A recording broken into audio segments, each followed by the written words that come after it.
3, 2, 1. Oh, my bad. Oh, here we go. Sorry about that.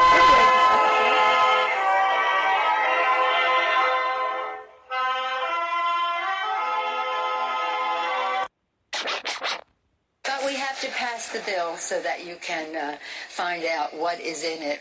What? If you like your doctor, you will be able to keep your doctor. What difference at this point does it make? Doesn't make sense.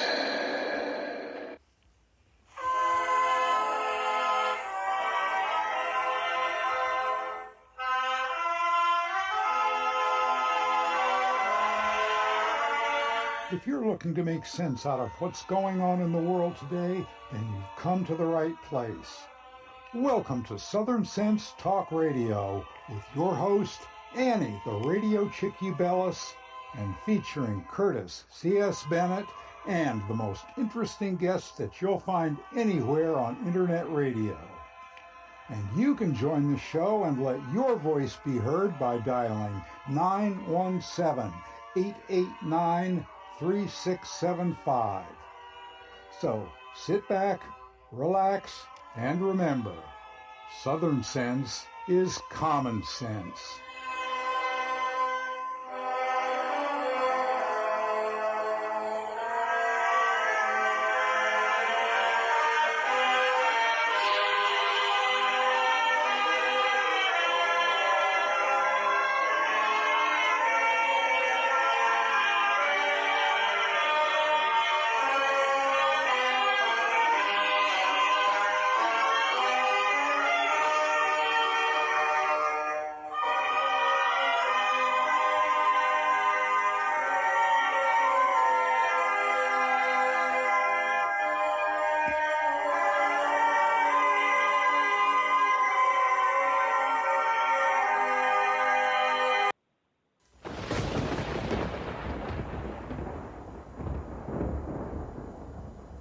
When an emergency strikes, what's your first impulse? If your answer is run to the grocery store, you're likely to find chaos and plenty of empty shelves. So how do you avoid this? Well, it's simple. You use today to make a plan, to prepare for things that may happen. It's a hurricane, earthquake, blizzard, or even social unrest, especially in today's political environment. The practical place to start is by storing up food in your home. And I use My Patriot Supply for my food storage. If you don't have an emergency food supply, it's time to do so. Here's a great item that makes it really simple. A 2-week food kit that comes in a rugged tote. And it's only $75 when you go to my special website, preparewithsouthernsense.com, or call 888-441-7290. This food kit includes breakfast, lunch, and dinners that will last up to 25 years on your storage shelves. So order now and prepare yourself, and then rest easy. So it's very simple. Just call 888-441-7290 or go to preparewithsouthernsense.com. You know what? Let's make it even more simple than that. You're listening to my show, and it's called Southern Sense, and you know you put a dash in the middle, southern-sense.com, and click on the icon for My Patriot Food. All right, and welcome to another adventure here on Blog Talk Radio, SHR Media, Lone Star Daily News, up on iTunes, Stitcher, Spreaker, all the heck with it. I said it before, I'll say it again. Go to Southern Sense, the name of the show. Put a dash in the middle, southern-sense.com. I'm your hostess with the mostest, the radio chick, Annie, along with my debonair, intellectual, and handsome, I have to throw in, otherwise I'll get beat up, Curtis C.S. Bennett. Good afternoon, Curtis. How are you today? I'm flying high. I'm doing great. And speaking of flying high, I got to see the trailer for Top Gun 2. It's called Top Gun Maverick with Tom Cruise. That's coming out in 2020. So sometime after the show, I have to send you the link to that trailer. Yeah, I saw some of it being played up on the internet and on TV, but I didn't catch the whole entire trailer. It looks pretty good. And, I'm not a fan of liberals, but Tom Cruise basically keeps his mouth shut, so you got to hand it to him. He knows, shut up and act. But in the trailer I saw, he looked pretty damn good for his age. The man is aging well, and if he still has the athletic talent and the acting talent, go for it, Tom. Go for it. And we need a good, uplifting, all-American film. Yeah, and the thing about it is, it's coming out in 2020, and what better year for it to come out to spread all that patriotism, Because when Americans see movies about their servicemen and women, in films like this, it brings out that patriotism. Oh, absolutely. I'm sure it's going to have that kind of impact. Absolutely. I got to let our listeners know that, I kind of screwed up the start of the show. We're up on Facebook on the video there. I found out that when I switched internet carriers, it changed the way in which I was able to broadcast and send out my podcast. So I've got to go back to my old carrier. So we're not up on YouTube. I will upload the video onto YouTube a little bit later. So please, if you're trying to get onto YouTube, it's not there today. It will be later on tonight or tomorrow. But we are definitely, the video podcast is definitely up on the Facebook page. Just go to Facebook and key in Southern Sense and it'll pop up. I want to welcome everyone that is listening to us over in the chat room, over on Facebook, and is showing up in our studio here. Reminding people that are calling into the studio, if you want to ask a question or participate in the conversation, please press 1. Otherwise, I will assume that you are listening. Curtis, we got ourselves a great show lined up today. Got 2 new people to Southern Sense here. Peter Dabrowski. He's written a book previously about Alexandria Ocasio-Cortez, and oh my God, it is awesome. It is an awesome book. And once I read his book, and I basically read his book in just about maybe 2 sittings, not even.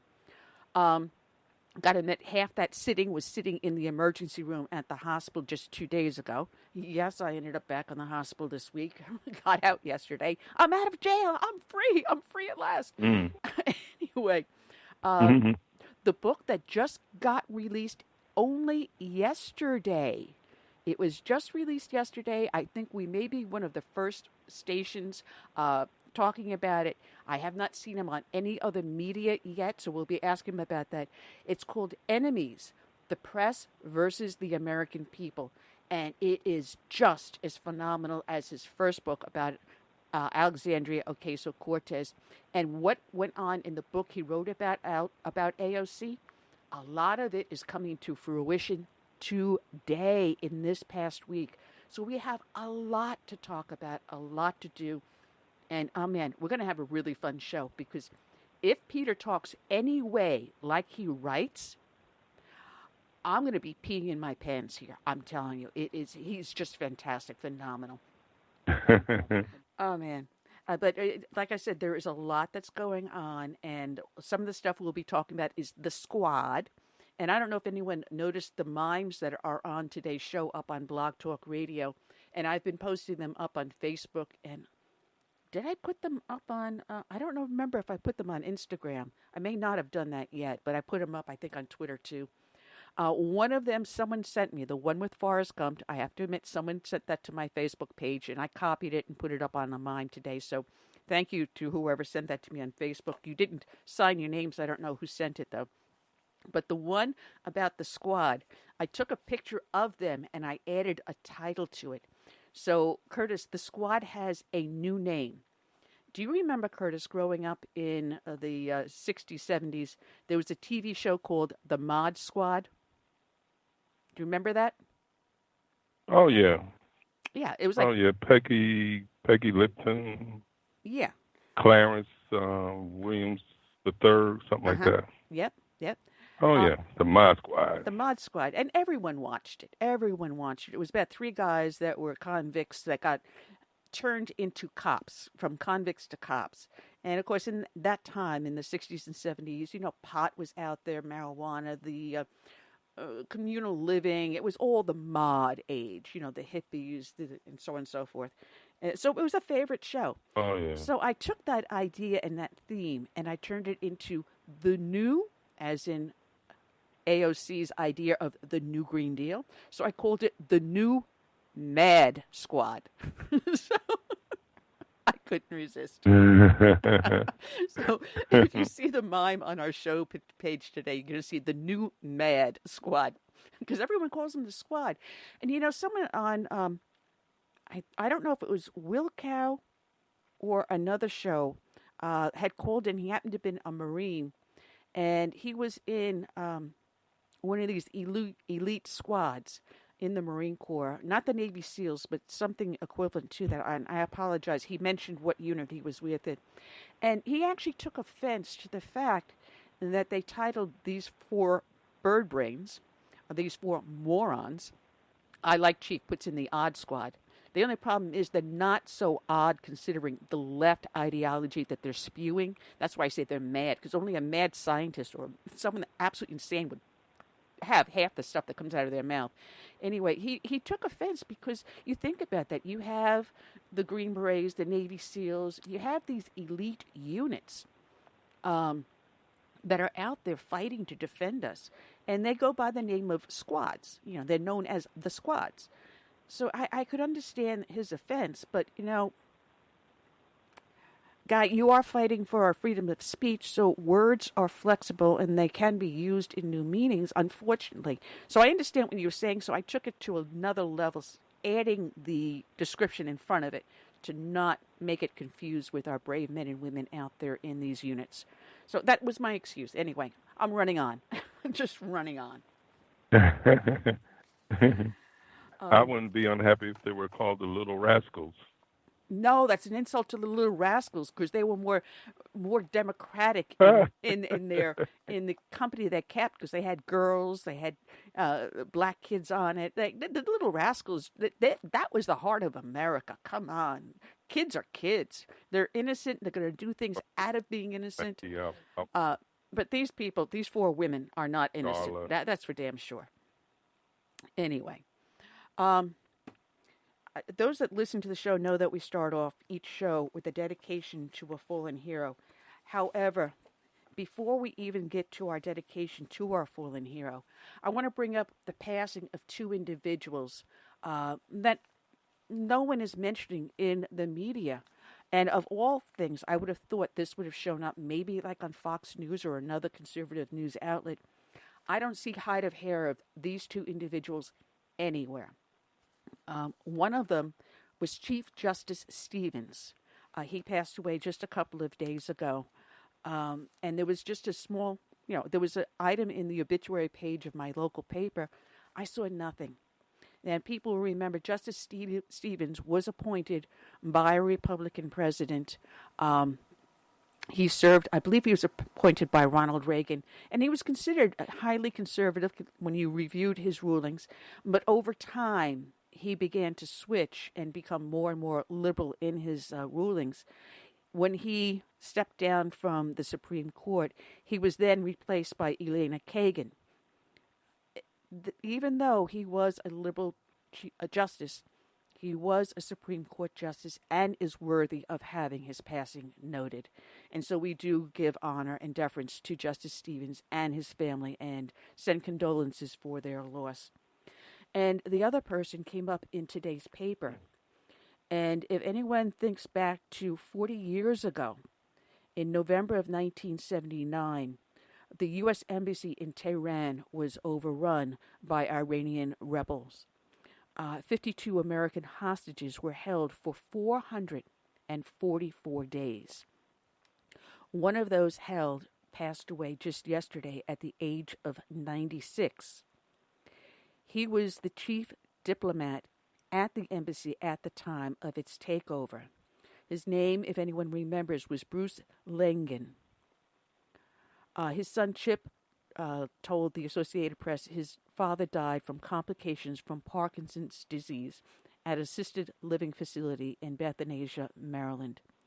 At the time, U.S. Ambassador William Sullivan stepped down early in 1979, and the U.S. sought a short-term leader for the Tehran embassy. Its diplomatic presence in the country was at risk. They had called on Langdon to fill the post. He was only supposed to fill it for 4 to 6 weeks. He goes out there in mid-1979 thinking he's only going to be there for a month and a half max, and be on his way home.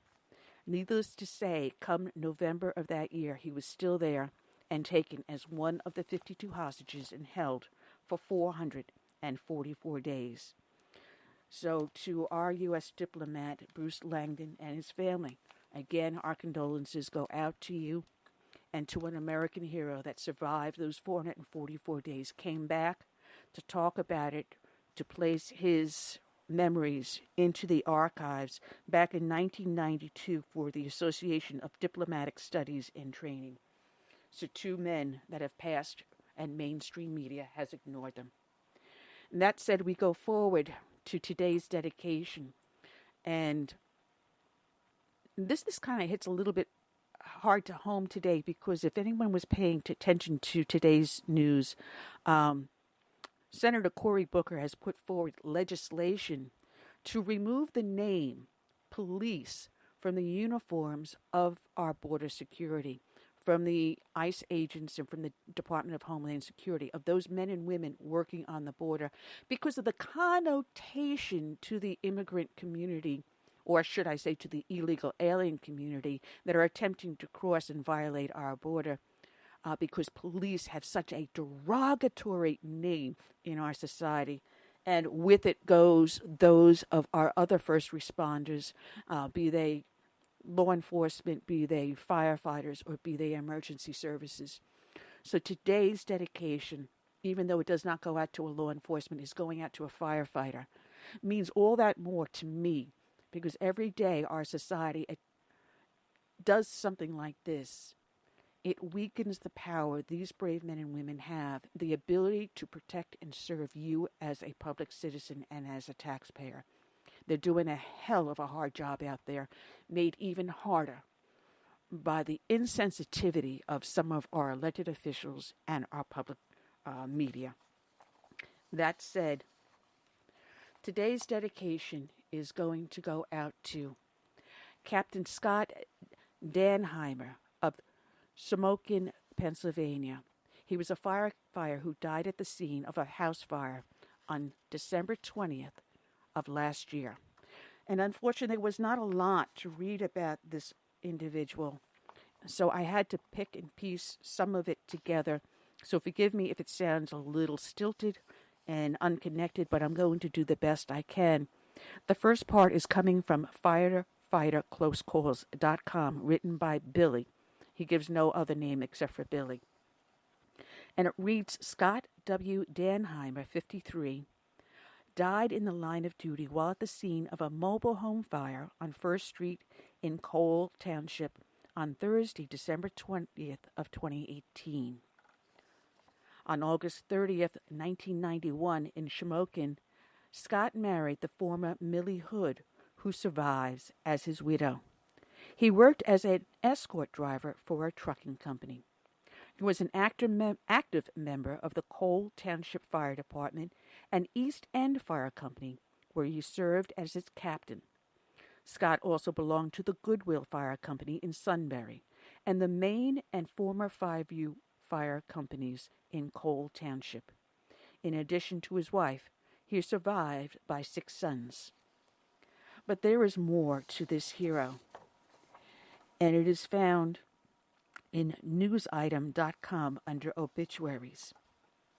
Scott W. Dannheimer, 53, of 813 Oneida Street, passed away at Gessinger Shamokin Area Community Hospital after being stricken ill at the scene of a mobile home fire on First Street in Cole Township on Thursday on December 20th last year. He was born in Parsippany, New Jersey on July 18th, 1965, a son of the late Lawrence and Florence Dannheimer Quinn. He attended Silk Lamy High School. In addition to his wife and his 6 sons, Scott Dannheimer is survived by Scott Dannheimer Jr., William Dannheimer, Charlie Dannheimer and his wife Tanya of Sunbury, Scott Dannheimer and his fiancée Grace Oliver of Shamokin, Hutler Dannheimer of Shamokin, and Michael Dannheimer and his wife Allie of Shamokin. 4 daughters, Christina Rose and her husband Larry of Cole Township, Colleen Snyder of Sunbury, Danielle Lebo and her husband Jason of Shamokin, and Becca Dannheimer of Sunbury.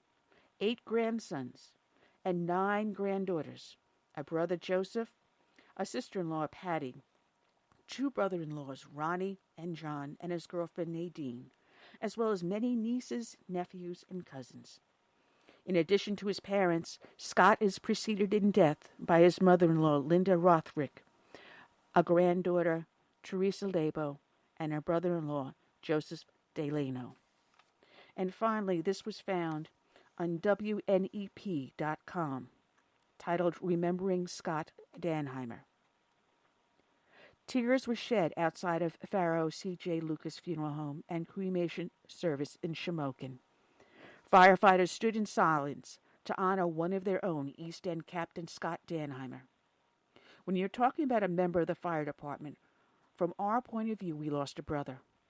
But the family lost a husband, a father, a grandfather, said Chief Russ Feast of the Cole Township Fire. He would give the shirt off his back, and he would be there for you if you were stuck on the side of the road and you called everyone in the phone book, and he was the last person you called. He would be there in a heartbeat, said Christina Rose, Scott's daughter. Scott Dannheimer, who had a heart condition, died after responding to a mobile home fire in Cole Township. A black bunting was draped over a fire engine as it rode under an American flag through Shamokin. A big loss for the community of friends and families, and even the fire service, because he was very active, said John Sealer Shamokin. Those who knew the captain say he was a leader, and it showed during his 25 years of being a firefighter. This is one of those 1 in a million guys. He is what the fire service is all about. He goes out there selflessly and serves the entire community and never asks for anything back, said Sean David Gould of St. Clair. Today's show is dedicated to this brave man, Captain Scott Dannheimer of Shamokin, Pennsylvania. It is also dedicated to all the brave men and women out there that serve as first responders, be they law enforcement, firefighters, or emergency services. We also dedicate this show to all the brave men and women that serve in our military, from the birth of this wonderful and great nation, an exceptional nation, through today and into its wonderful and glorious future. We dedicate this song titled Amazing Grace. May God bless each and every one.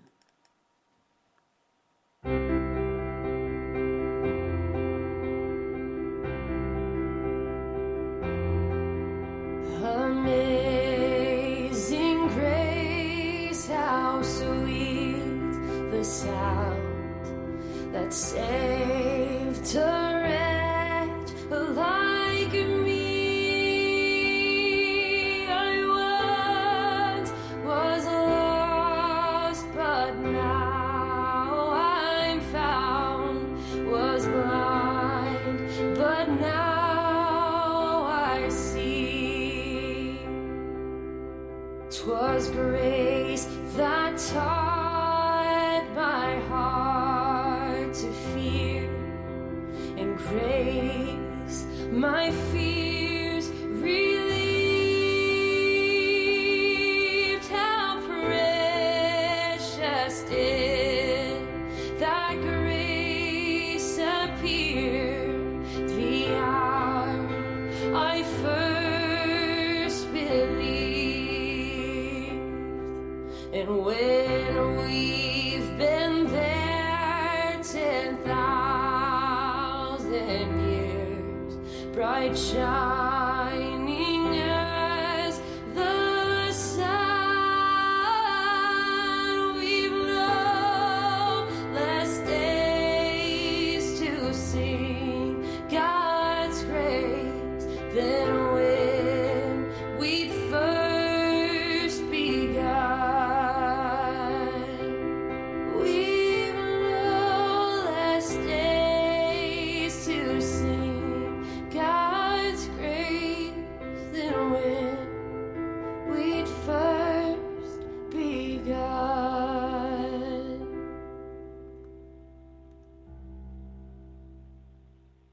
All right, and we're back. Welcome back to another adventure here on Southern Sense, live on Blog Talk Radio, SHR Media, Lone Star Daily News. Oh, the heck with it.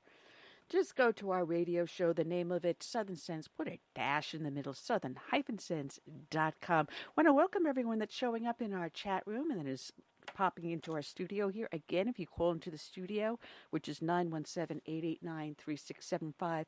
If you want to participate and ask a question or make a comment, please remember to press 1. Otherwise, my assumption is you're just listening in. I'm your hostess with the mostest, the radio chick, Annie, along with my co-host, the one, the only, the ever effervescent Curtis C.S. Bennett.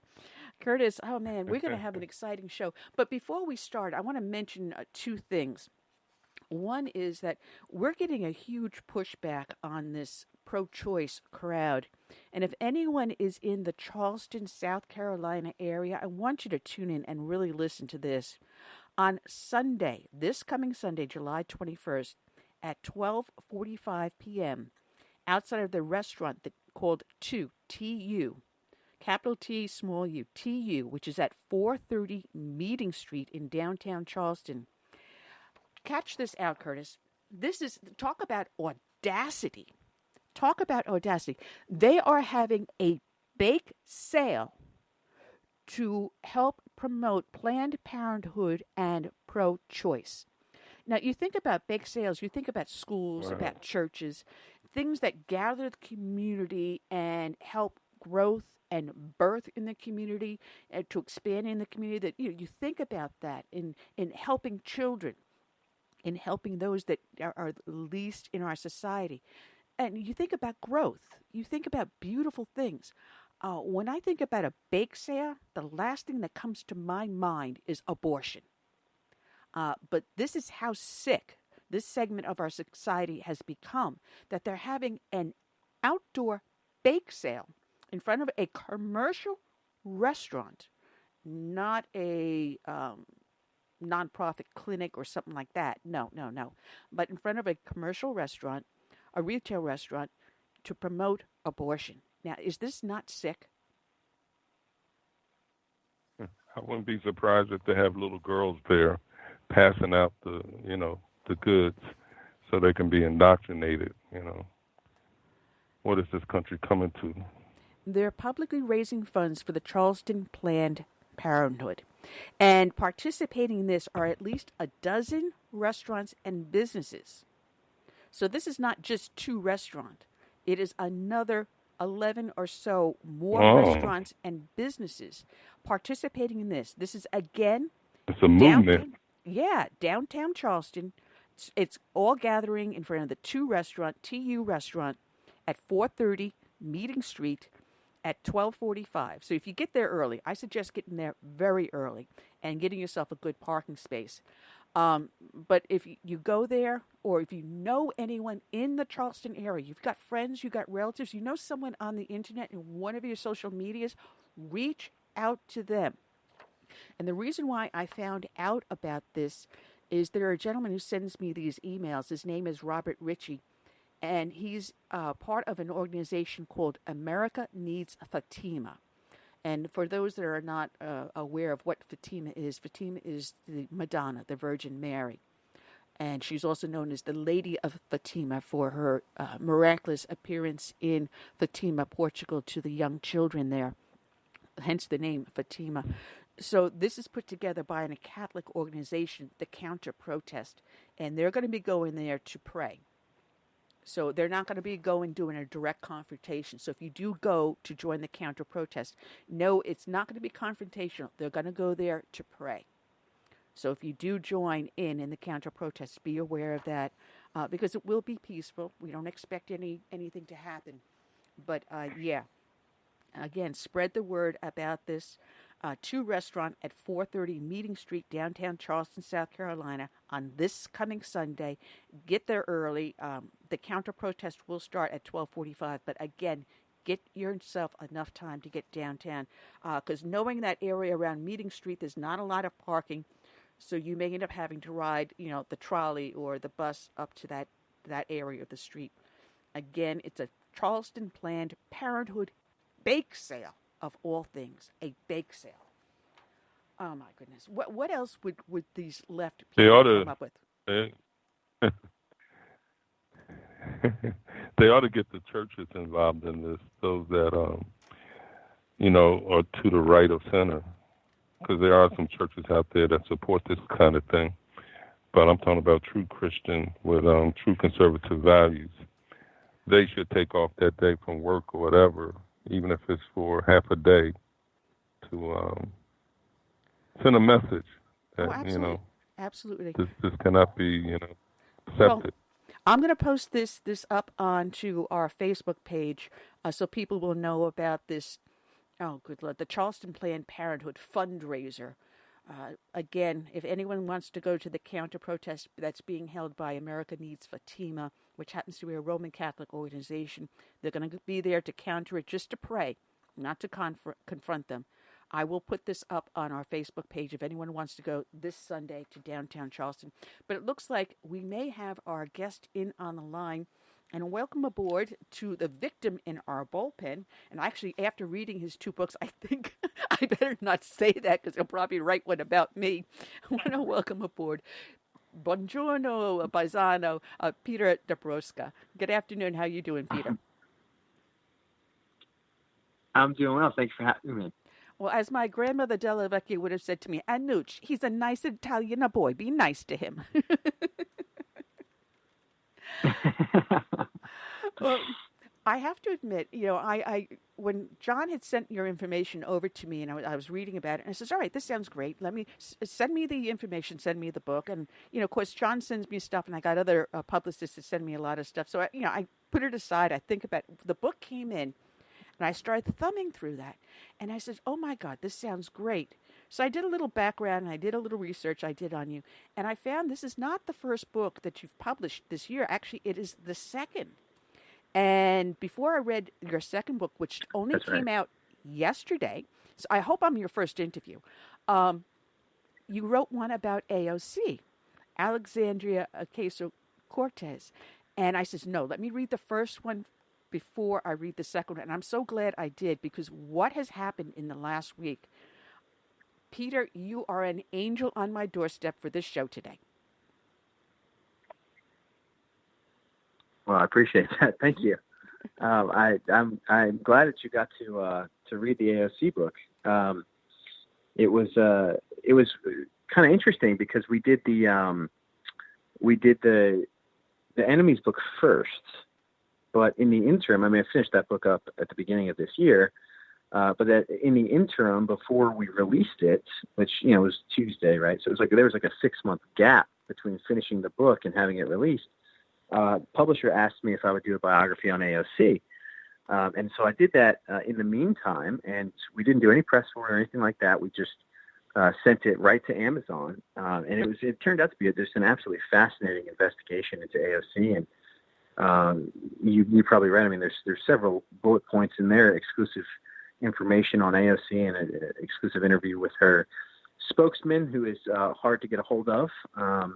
But yeah, I really enjoyed writing both of these books. Well, you see, as you can tell from my dialect, I am not from the South, even though I got here as soon as I could. I am a native New Yorker, growing up on Long Island and working as a cop in Brooklyn. So like I always say, you can take the cop out of Brooklyn, you can't take the Brooklyn out of the cop. So reading your book, I had some connections still to some people up in the New York area. And I had come across, when AOC was running last year, people were asking a lot of questions. Well, how come she's never in her campaign office? How come we can never find her? And the answer I always got back was that, she's out there knocking on doors. All right, fine. I'll take that for what it is. But after she got elected, it's like, well, how come there's never staff in her offices? Where is her offices? Where does she live? And we were asking these questions, and you finally put it down onto paper and actually went knocking on doors trying to find out where in Brooklyn did she ever, the Bronx, did she ever live? Yeah, and so that remains a mystery, right? So we're told, in the campaign narrative, is she grew up, or she was born in the Bronx.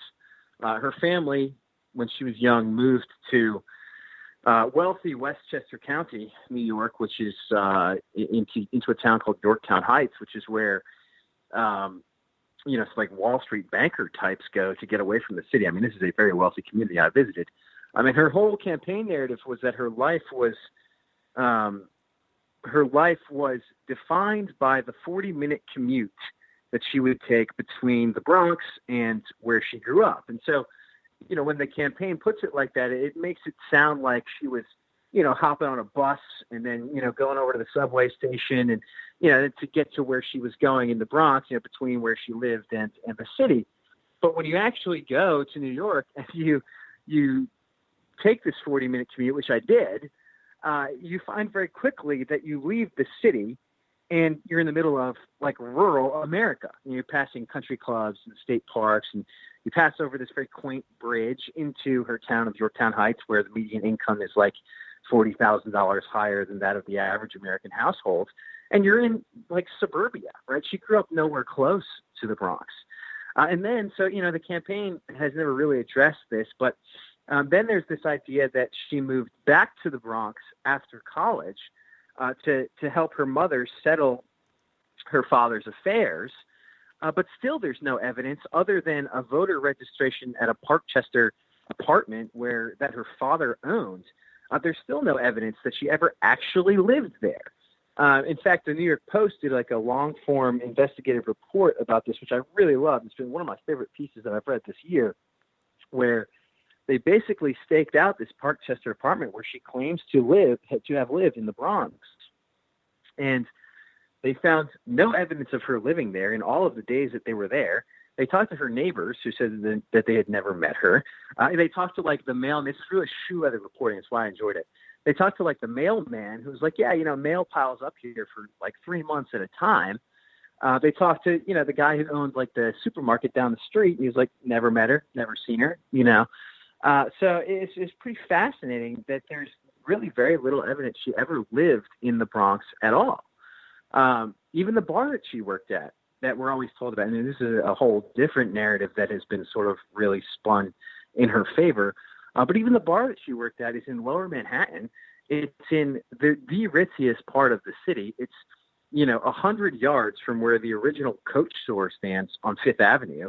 I mean, it's uppity. It's not as though, she grew up in sort of the hood in the Bronx as she would have you believe. The whole thing is a fabrication. Go ahead. Well, I found it hysterical because, I'm one of those that I put myself through college. I actually worked at one point, literally 3 part-time jobs to pay for my tuition and books. And I worked as a waitress and I worked as a bartender. And I'm sure that, now it's been so many decades later, it'll be a little hard to trace me going back that far. But even 10 years after I left, if you had gone into any of those places, oh, yeah, we know her. Yeah, we remember her. But when you went back, and this was only just a handful of years after, not even that long a time, but either they would not talk about her or they didn't know her. And out of all the people you spoke to her that worked with her, I found ironic for this avowed socialist, the one person that did talk to her did not have very kind things to say about her. Because anyone that works in the restaurant industry knows and understands about pooling your tips. And I found that absolutely amusing when I read about that incident in your book. Yeah, so there was one waitress who was not thrilled with AOC due to a incident where AOC, I guess, stiffed her on Cinco de Mayo after like a really busy night. But, along that sort of vein, there's ample evidence that AOC is not actually a socialist and never really was. So the whole bartending narrative is what the campaign tells you because they wanted to give her this image that she's just, a regular average Joe, right? But the question that was never answered that I could not figure out was why did she go back to the Bronx after graduating from Boston University with a degree in economics and international relations and then take a bartending job, right? Like, I mean, she couldn't find a white-collar office job, or, you know, why is it that the bartender narrative is the main story? So I looked into it a little bit further. It turns out that's not exactly true. I mean, she did tend bar there, and I did go to the bar where she tended, and the bartender did know her but wouldn't talk about her, which was the theme of like nearly everybody I talked to who knew her or knows her. It turns out, though, she worked out of an entrepreneurial startup incubator in the Bronx where she was trying to start her own book publishing company. She did that for at least a year, long enough to complain, by the way, about small business taxes and how difficult small business taxes were on young entrepreneurs who were just starting their companies. My, how things have changed since she's gone to Congress. She also worked as a lead strategist of a marketing firm, which was owned by the same guy who owned the incubator that she worked out of when she was trying to start her own business. And I talked to that guy, and he pretty much stonewalled me too. So it's pretty interesting when you look at the evidence, what I could dig up about AOC. There's really no evidence that she was ever this radical socialist before she ran for Congress. There's no evidence at all that she worked for the Bernie Sanders campaign, other than the fact that she said she worked for the Bernie Sanders campaign. I reached out to organizers and several people on the campaign. Nobody got back to me to confirm that she actually worked there. The whole story is pretty fascinating when you think about it. And I hope people will read that book because it's about 160 pages of just investigative reporting, and I'm pretty proud of the work from it. Well, you know, I know when I have a great author in front of me doing the interview with me, because if I can pick up your book and read it either in one, a maximum 2 sittings, and I don't put it down several times, I know I've got someone that has absolutely captivated my attention. And you write in such a good, concise manner that it's not a slow reading, or it's not reading that you have to go back over a paragraph going, wait a minute, what did he just write here? Sometimes I get authors that do that, and you have to just put the book down, walk away, do something else, come back and say, all right, now I understand what he was writing about. You are so clear and so concise in what you write. It's an imbecile could understand what you wrote about, but what you expose to us is what mainstream media doesn't want us to know, and even those in conservative media aren't even paying attention to. You are on the cutting edge here. You with big league politics, and only a few other places are really paying attention to the truth behind the story of this individual. Yeah, and it's interesting that you mentioned the conservative media there, and I think that conservative media does a good job at a lot of things, but unfortunately they're wrapped up right now in the sort of higher level or the more broad issue of, socialism is bad and capitalism is good, right? So you kind of get like that surface level reporting from this, like, this is why we shouldn't like AOC, because she's a socialist and because socialism is bad for America. When I look at that, I say, like, yeah, I get it. How many more times are we going to go over this? I was really interested in AOC, the person. Like, how did she become what she is? And, that was really the bottom line question that I sought to answer in the book. And I don't think I quite got there, to be honest with you. I think that, if more people look into it over time, we'll find out more about AOC. It was pretty difficult with some of the people who, stonewalled, including her campaign spokesman, who is an absolute professional. And even though I got 20 minutes on the record with him, he wouldn't give me any basic information. Peter. This is my co-host, Curtis C.S. Bennett. By the way, Curtis has written 24. I think he's on his 25th book. So you got a ways to catch up, Peter. I do. Yeah.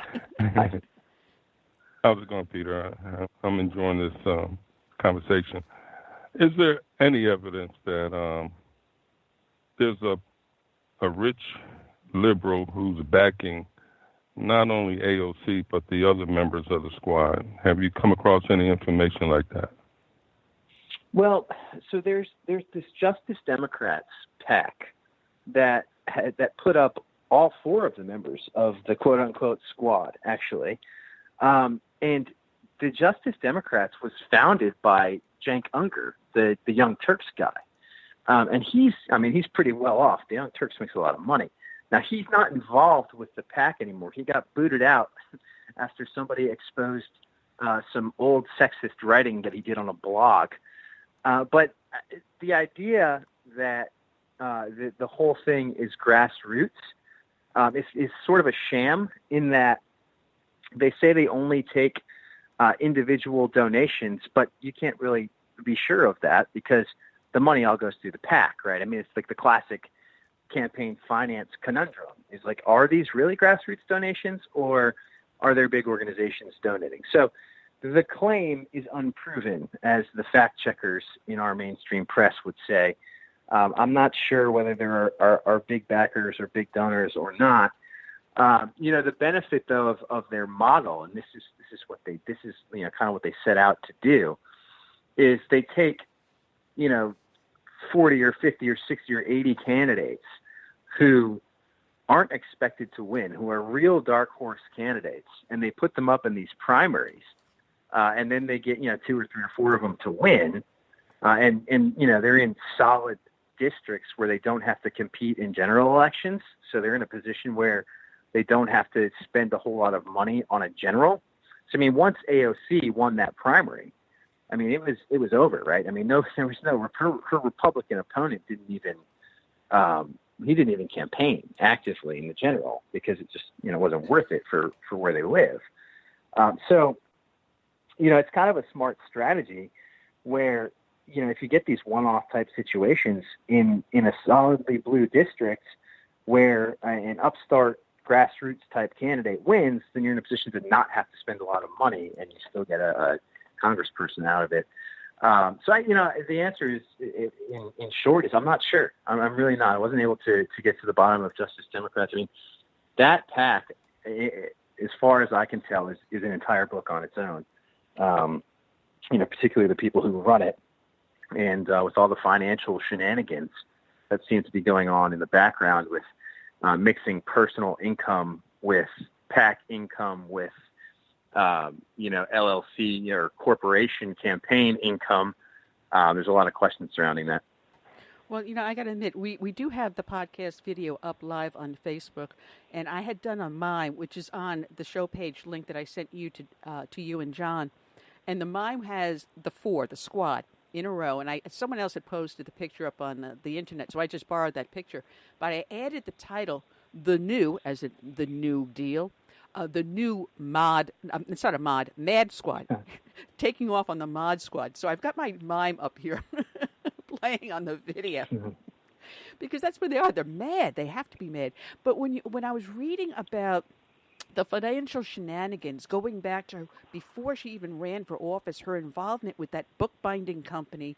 And actually, my husband was a printer, and we were involved in stuff like this. So I understand the processes they have to go through. So here she came out of the blue with no knowledge of printing or publishing or anything like that. She's got this book publishing company and this other organization that's supposed to help with education and developing partnerships between the community, and it sounded so like, what? Here she is, this entrepreneur, but yet an alleged socialist, and yet the financial ties with those business dealings that then moved into her political background and her campaign and these PACs you're talking about. Talk about incestuous relationships. My goodness, why isn't this being ripped wide open by the FEC and the FBI and any other investigative IRS organization out there? Well, there was one conservative watchdog group that filed an FEC complaint over this seeming sort of I don't mean money laundering in the typical sense, but like the laundering of cash between the corporation that has the same name as the PAC, and then through the campaign and then out eventually on the other side to like people who are close to AOC, like her boyfriend Riley Roberts made like $6,000 through that sort of model. I'm not sure that there's been an update with that. I mean, as we know, the federal government does not exactly move quickly. But I also am not very confident that there ever will be any answers on these things.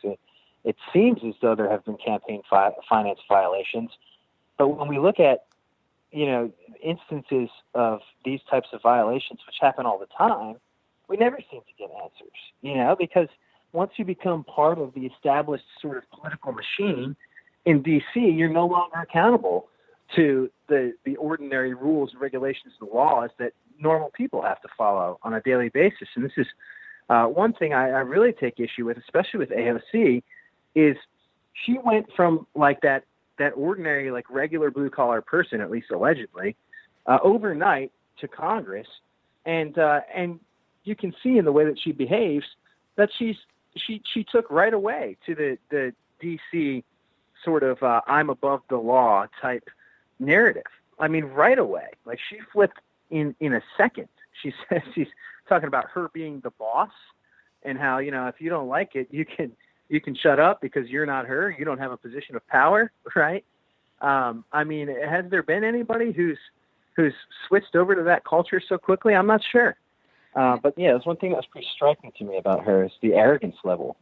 Well, when I was reading about her and you were describing her in her school environment when she was up in Westchester County, New York, going to, was it Park Haven School at the time? And, anyone that knows the New York metropolitan area understands the division of the New York City 5 boroughs area. And then you go out on Long Island eastward, as we called it, East Cupcake, to Nassau and Suffolk County. And you've got one type of mindset there, one type of, I know it's changed since I've left in 2001. And then you have crossing over the East River up into Westchester and going into Larchmont and those areas there. It's a whole nother world, as you said, very rural. It's more urban, suburban on Long Island than it is in that area there. And you've got exclusive neighborhoods. And I remember when I was reading about her in school and her cliques that she was involved in, which you really couldn't find much, but reading from her attitude and what she was doing, I could just imagine those mean girl cliques that you go into. They're the ones that are most popular, the cheerleaders, the ones that are involved in everything, flipping their hair back, fixing their makeup as they walk down the hall. That type of a girl is how I pictured her. So reading about this attitude that she took to D.C., I don't think it was too far of a stretch because she already had that privileged attitude. She wasn't Alexandria. She was Sandy. She didn't even recognize her Hispanic roots. That's right. But yet, all of a sudden, she does her background history and she's got Jewish heritage. But she hangs out with the anti-Semites. Right. And she's right. She's the oppressed minority, and she's the person of color. She's the brown Americans I keep hearing about, which really aggravates me. I'm half an Arab myself. I'm half Syrian, and I too am from the north. And I keep hearing about these brown Americans. Brown Americans don't like Trump. Brown Americans take offense to what Trump had to say about the squad. And I'm tired of these people speaking on my behalf, to be frank with you. But what's interesting, and this was, to me, one of the most gratifying parts of the whole investigation. When I was in Yorktown Heights, in the town she grew up in, I stopped in to get a coffee, right? And, I'm waiting for the coffee to come around, and I wanted to get a general sentiment of what people thought of AOC in the town that she grew up in. And so I started chatting with this girl. It's probably about my age, 25, 26, whatever. And I said, so, can you explain to me, what the general sentiment is about AOC in this town?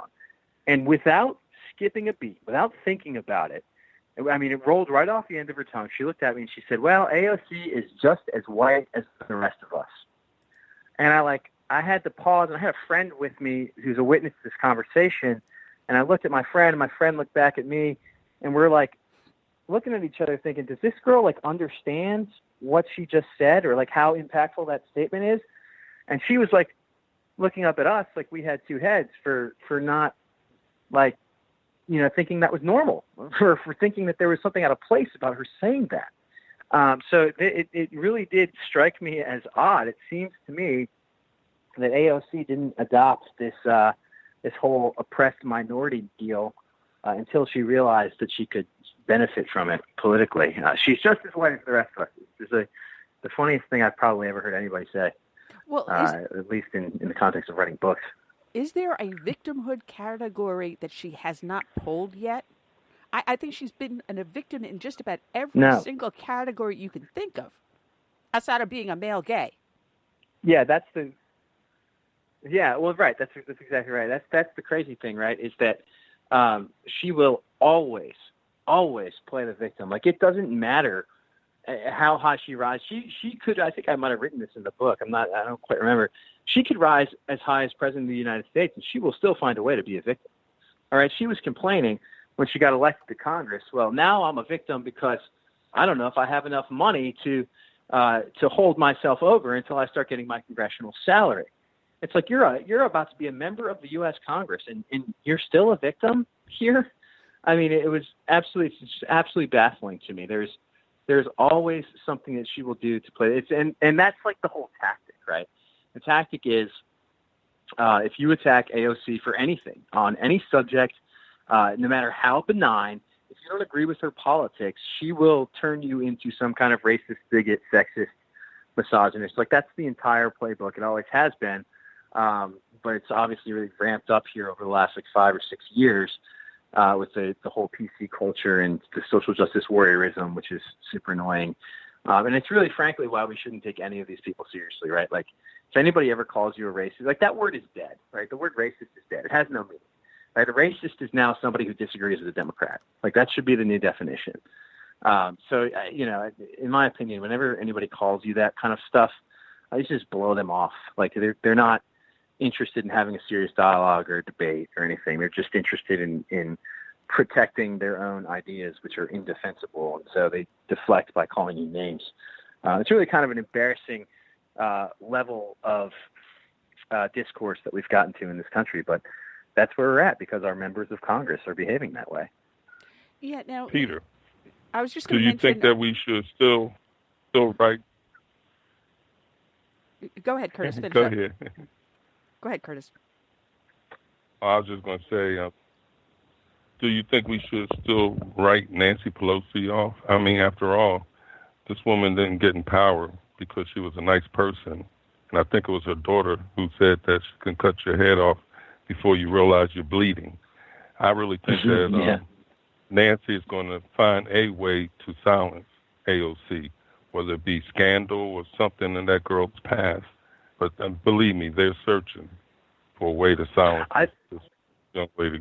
I think you're exactly right, and I think that I wouldn't be surprised if the moderate Democrats pour a whole bunch of money into a primary challenger against AOC in 2020. To be honest with you, like I wouldn't be surprised if that whole establishment, the whole sort of what is now the centrist part of the Democratic Party, Nancy Pelosi, if you can believe it.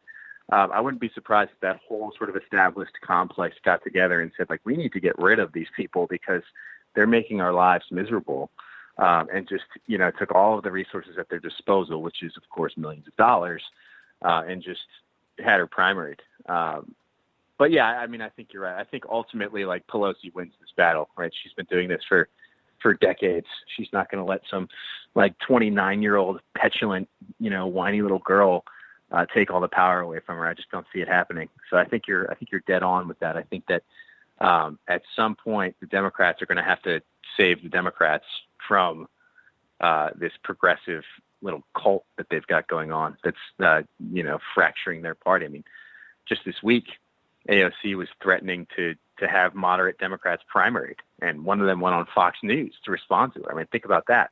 It was Henry Queller, I think his name is, from Texas, who's pretty much a moderate Democrat, and AOC threatened to have him primaried because he didn't buy into the socialist Green New Deal.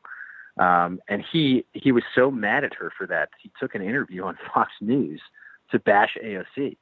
I mean, that's where the Democratic Party's at right now. They have to put a stop to this. Otherwise, I mean, they're not going to have any kind of united front going into 2020. And what does that look like for their party? I mean, how are they going to beat Trump when they can't even agree on whether they're socialists or whether they're still sort of the moderate, Democrat centrists that America has become used to? The AOC is doing and there have been a lot of opinion pieces that have said this, like we should let AOC and Ilhan Omar and Rashid Tlaib and all these people, we should just let them talk, right? Like we shouldn't interrupt. It's like an art of war thing, right? Like don't interrupt your enemy while he's committing suicide. And I think that there's merit to that argument. We should just, let them be them and let them, take the whole party down with them. It would be fascinating to watch. Man, it's interesting because, you think about the margin she won in her district, and it was only, I think it was something like 3,000 votes is the only, by the margin which she won. Yeah. And she had a candidate she primaried against that didn't even campaign. The one time there was a campaign done, he sent a surrogate. He didn't even show up. He didn't think this race was that important because he didn't think he was going to lose. I'm questioning whether or not he actually wanted to win from his attitude. But here, if she's going to try to primary against some of these other moderate Democrats, my thing would be go ahead, because you send your left wing over the top to my district, who will not appreciate an outsider, especially from New York, being sent to my district to primary against me. You're going to give me more votes, so bring it on, would be my attitude. Yeah. No, you might be right about that. I mean, I think the bottom line is, we hear a lot in media about how Americans are warming to socialism, but that's not necessarily true in like the Rust Belt, in like what we would picture as sort of classic America, right? Like in the South and in the Midwest, those people are not warming to socialism. You know who's warming to socialism in America? Is like idiots on college campuses. That's it. It's like young people who are brainwashed by their like far left academic think tank bubble people who are saying socialism is good and we need to move over to that model. It's not like serious people who actually go out and vote. So I think that AOC and the rest of her little clan there has made a miscalculation about how many people in this country actually support their far left agenda. I don't think America as a whole is ready for it. Maybe in these little pockets of youth, there's that sort of revolutionary type sentiment about ushering in collectivism that is attractive to those young people, but young people don't vote when it all comes down to it. So I really don't think they're going anywhere with this whole movement. It is fascinating to watch. It's a fascinating time to be alive and to work in politics for sure. But ultimately, I think that you're going to see the Democrats move back to the middle. Oh, absolutely. Because I'm looking at her District 4, and I happen to love Politics 1, even though they claim to be nonpartisan. You know which way they lean. But they do normally give you a full list of everyone that's either potentially or is put their hat in the ring to run against her. And she's got 3 other Democrats that are probably going to primary against her. But in the interim, she's got 7 potential Republicans on the other side. And a couple of them are pretty strong, such as like Sherry Murray, Rich Valdez, and then they've got another retired New York City cop, John Cummings, looking to come after them. So you've got some people that have a little gravitas here coming after her. So this seat has a good potential of actually turning red. Yeah, that's right. I think there is a possibility of that. I mean, when you're in urban districts like that, the chances of flipping it are very small. But this one candidate, Sherry Murray, is really intriguing to me. I wrote a piece about her this week. I contribute actually over at Laura Loomer's website. I wrote a piece about Sherry Murray there, and she's well qualified. She's a businesswoman who has been successful in business, not like AOC, whose business failed. She's a Black American, so she's sort of bucking the stereotype of what a Republican should look like, right? At least by what the media would tell you. And I think that she's well spoken. I think that that she has a message that basically says, well, I mean, look, AOC hasn't done anything except try and divide people and yell at the president on Twitter, and the people deserve better than that. And I think that, if you stick to the message of you, the voter, deserve better than what you, the voter, are getting, and hey, this was a fun little experiment, but she didn't go make any revolutionary changes, I think that Sherry Murray actually had a shot. It's a possibility. Now, I'm looking at the clock. We're running out of time because you just have a book that just came out this week called Enemies. I'm thinking of an enema instead of saying you guys with enemies. Wrong end. Enemies, the press versus the American people, which you co-wrote. You have a foreword by Matt Margolis in the book. And, you nail it in this book time and time again. And you point out how the media has Danny, can you hear me? I can hear you. Can you hear me? Did I lose I you? can hear you. You dropped out apparently. Uh-oh. I know it was storming, about to storm on my end. Yeah, I could hear that in the background. Yeah, but anyway, could you tell our audience how you got started in this field of politics? Yeah, for sure. And writing about it. Yeah, definitely. So I was 4 years ago now, time flies, I was nearly apolitical. I had never been involved in politics, never been concerned with it. I grew up in a conservative household, a blue-collar type household. But my parents are baby boomers. They're from the silent generation, so we never talked politics, right? That wasn't like the polite thing, right? So I hadn't really been engaged. But in 2015, I decided that I wanted to be informed during the 2016 election. So I said, hey, maybe I should start doing my homework here and getting involved a little bit. And so I started watching the news regularly and reading some news online, and it became very apparent to me very fast that the corporate media was slanted very far to the left. And so that took me to the alternative media, which is largely conservative. And I said to myself, this is a little bit more my speed. And then I got on Twitter, which is where all the news happens, and immediately with the rise of Donald Trump, became just totally fascinated and engrossed in American politics and in what was happening in our country. I mean, it was hard to look away at that point. And at that point, I was still selling software for a living. This is 2015. So I decided to myself, I said, this is too fascinating for me to not do it for a living. So I'm going to figure out a way to get into journalism. And so I started looking around at people that I looked up to, in politics, people like Ann Coulter and Tucker Carlson and those types. And a lot of them have law degrees. So I decided I would go to law school. And while I was in law school, I would build up a media profile and start, contributing to news websites and writing pieces and doing journalism on the side and so forth. So I did that. So I took the LSAT and applied and got into law school. And I went to law school, and I executed my plan of getting involved in media, but it just happened a lot faster than I expected it to. So at this time last year, I was, this time I should say, maybe March of last year, somewhere around there. I was finishing up my first year of law school, but I was ready to. I had immersed myself into it, and big league politics was exploding at the time and just starting to, gain a national audience.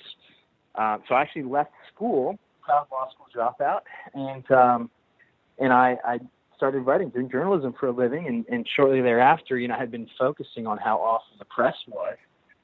Shortly thereafter, I got the book deal with Postal Press to write about the media, to do the Enemies book, and so I've really only been doing this. I've been writing the news for a couple of years, but I've really only been doing it professionally for about a year now. So things have happened pretty quickly, which is a Peter, testament, by the way, to the American Can you hear me spirit. now? You can do whatever you want in this country. Can you hear me now? Yes, I can. Okay, great. I'm sorry. Yeah, we can hear you. We I can don't hear know you. what happened. I was in the middle of introducing his book that was just released this week called Enemies. I started to say enema instead of enemies. So I was cracking up when I didn't realize you were telling me you couldn't hear me. Oh, God. Well, we need an enema from the enemies. Enema. Anyway, it's Enemies, the press Yeah. versus the American people. And, you lay out in the book the blatant liberal tendency and the blindness the press has had. And I pointed that out earlier in the show because two icons of our American history passed away this past week. One of them being Justice Stevens, and the other one being the U.S. diplomat that was held captive in Iran for the 444 days starting in November 4th of 1979. That was Bruce Langan. But you don't hear anything about that in the media.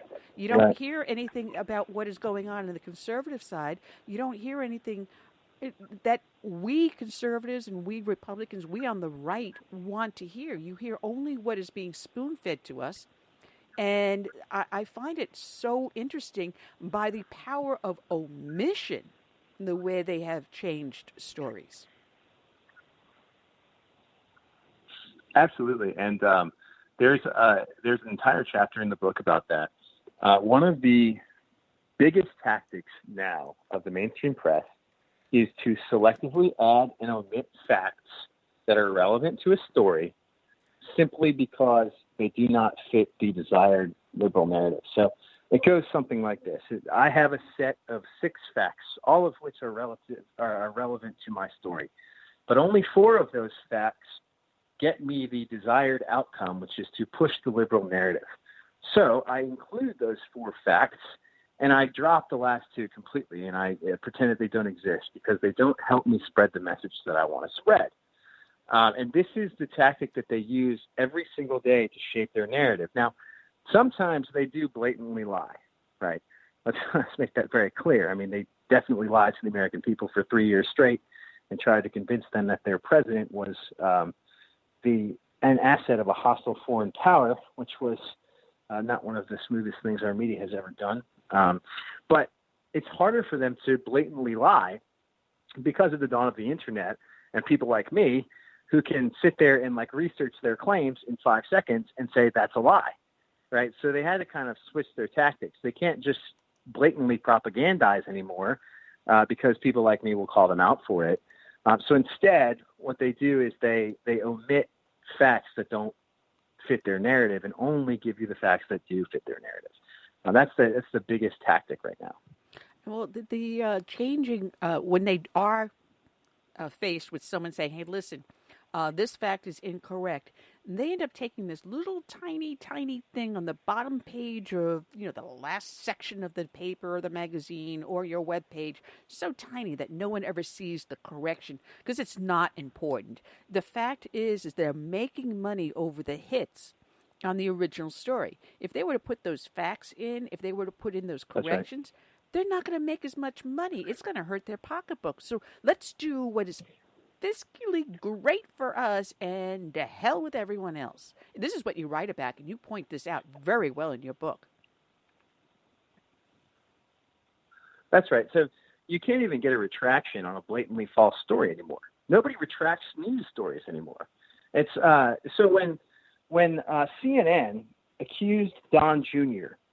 of having the WikiLeaks emails 10 days before they came out, which was totally untrue, and they simply got the date wrong. That's how bad CNN is, right?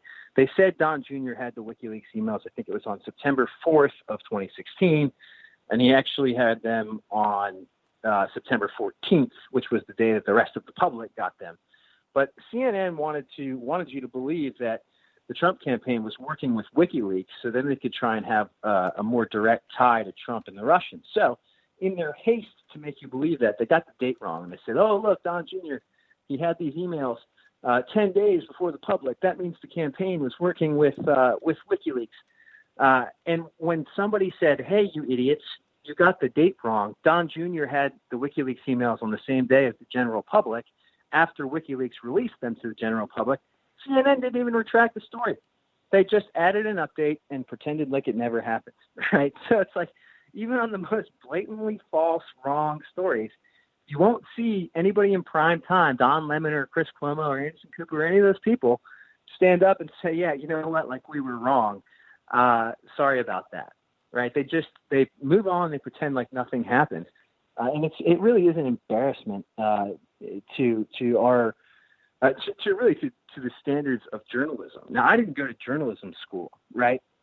But I'm smart enough to know that if, God forbid, I get something wrong, that I issue a retraction and apologize for it, right? But our mainstream press, they won't do that because they are the arbiters of what is true and what is not true. And anything that questions that sort of balance of power, they will never admit to, right? So, you know, getting something wrong is they can't do that. They couldn't possibly get anything wrong. They are the truth, you know. It's a really embarrassing time, I think, to be a mainstream press journalist because you have to buy into this narrative that they are always correct about everything. Well, even if they get it wrong. I happen to be old enough to remember that when you sat down to watch the news, you got the news. You didn't get commentary. You didn't get opinion pieces. At the end of the show, they may have someone do a 5 or 10 minute opinion piece, and that would be at the end, just before the show went off the air and the national anthem played. But you got hard-hitting facts and news, and then you make up your mind as to where you stand on an issue. And that changed during the Vietnam War. Then one day, Walter Cronkite, God, I cannot talk today, the god of the news. He was the man that you trusted to get your news from, made his opinion known on the Vietnam War. That day forward, news stopped being just news. And over the years, it's morphed. And now it's gotten to the point where it is so bad that you have CNN, a cable news network, which was the pioneer in news on cable, and at that point they were still giving you news. They have become part of the story, in so much as they've gotten themselves involved in this, being involved in the individuals that attacked the ICE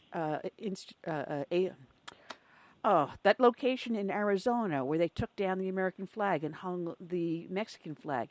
They sat down with some of these people and were trying on their brass knuckles and switchblades. I mean, when did you stop reporting the news and become part of the story? Yeah, that's absolutely right. They are not journalists; they are activists, right? They're masquerading as objective reporters.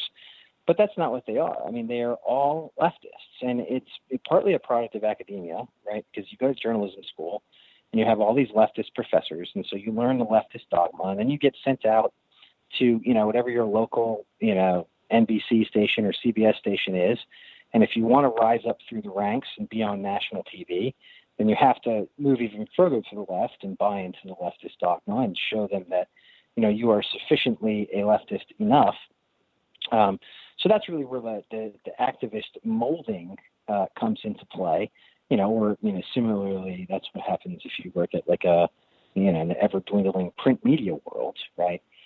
But these people are absolutely embedded in the movements that they're reporting on. I mean, there's a Teen Vogue reporter who is a member of Antifa who blatantly defended the guy who tried to blow up the ICE facility with Molotov cocktails over last weekend.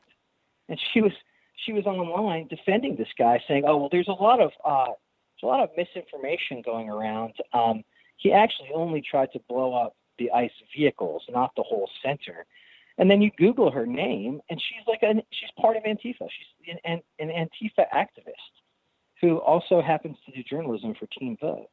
And so she's, you know, not only is she not an honest reporter, but she's also like teaching our youth that it's okay to resort to political violence, you know, when you think that there's some injustice happening.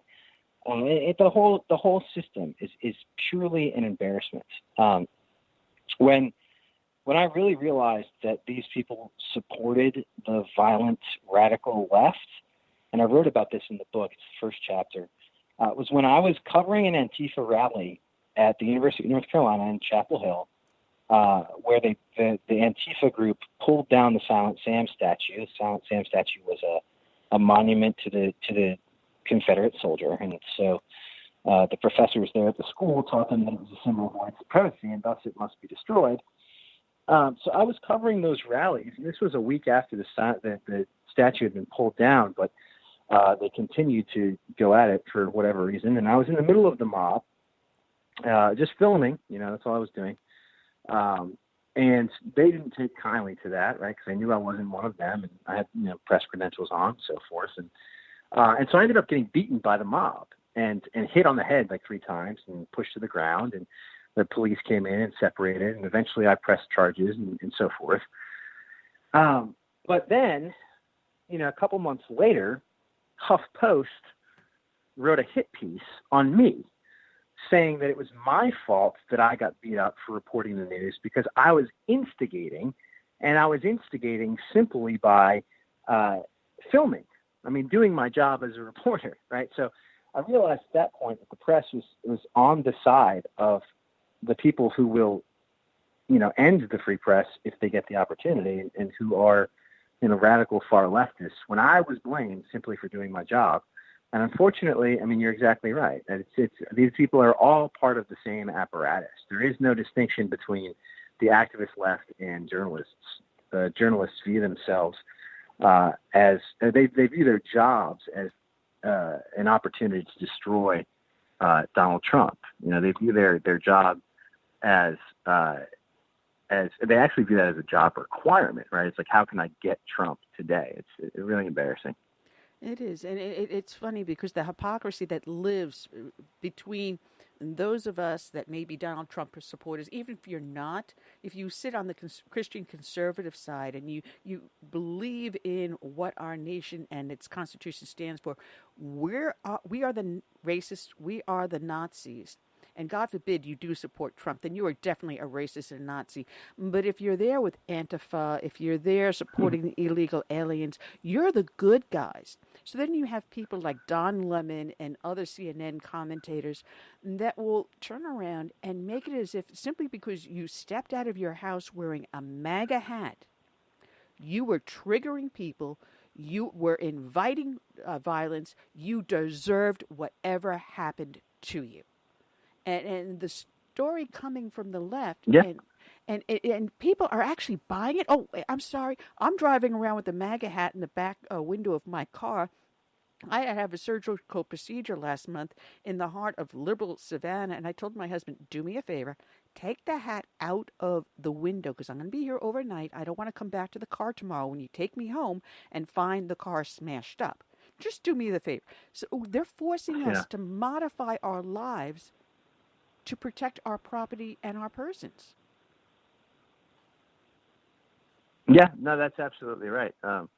And the interesting part about that is that all of these movements that have been successful on the left have been premised on this idea that, like, it has no impact on your life as a conservative, right? So a prime example of that being the gay rights movement, right? It's like, well, what do you care if or who somebody, shares a bed with in their private, home. And to some extent, that's true.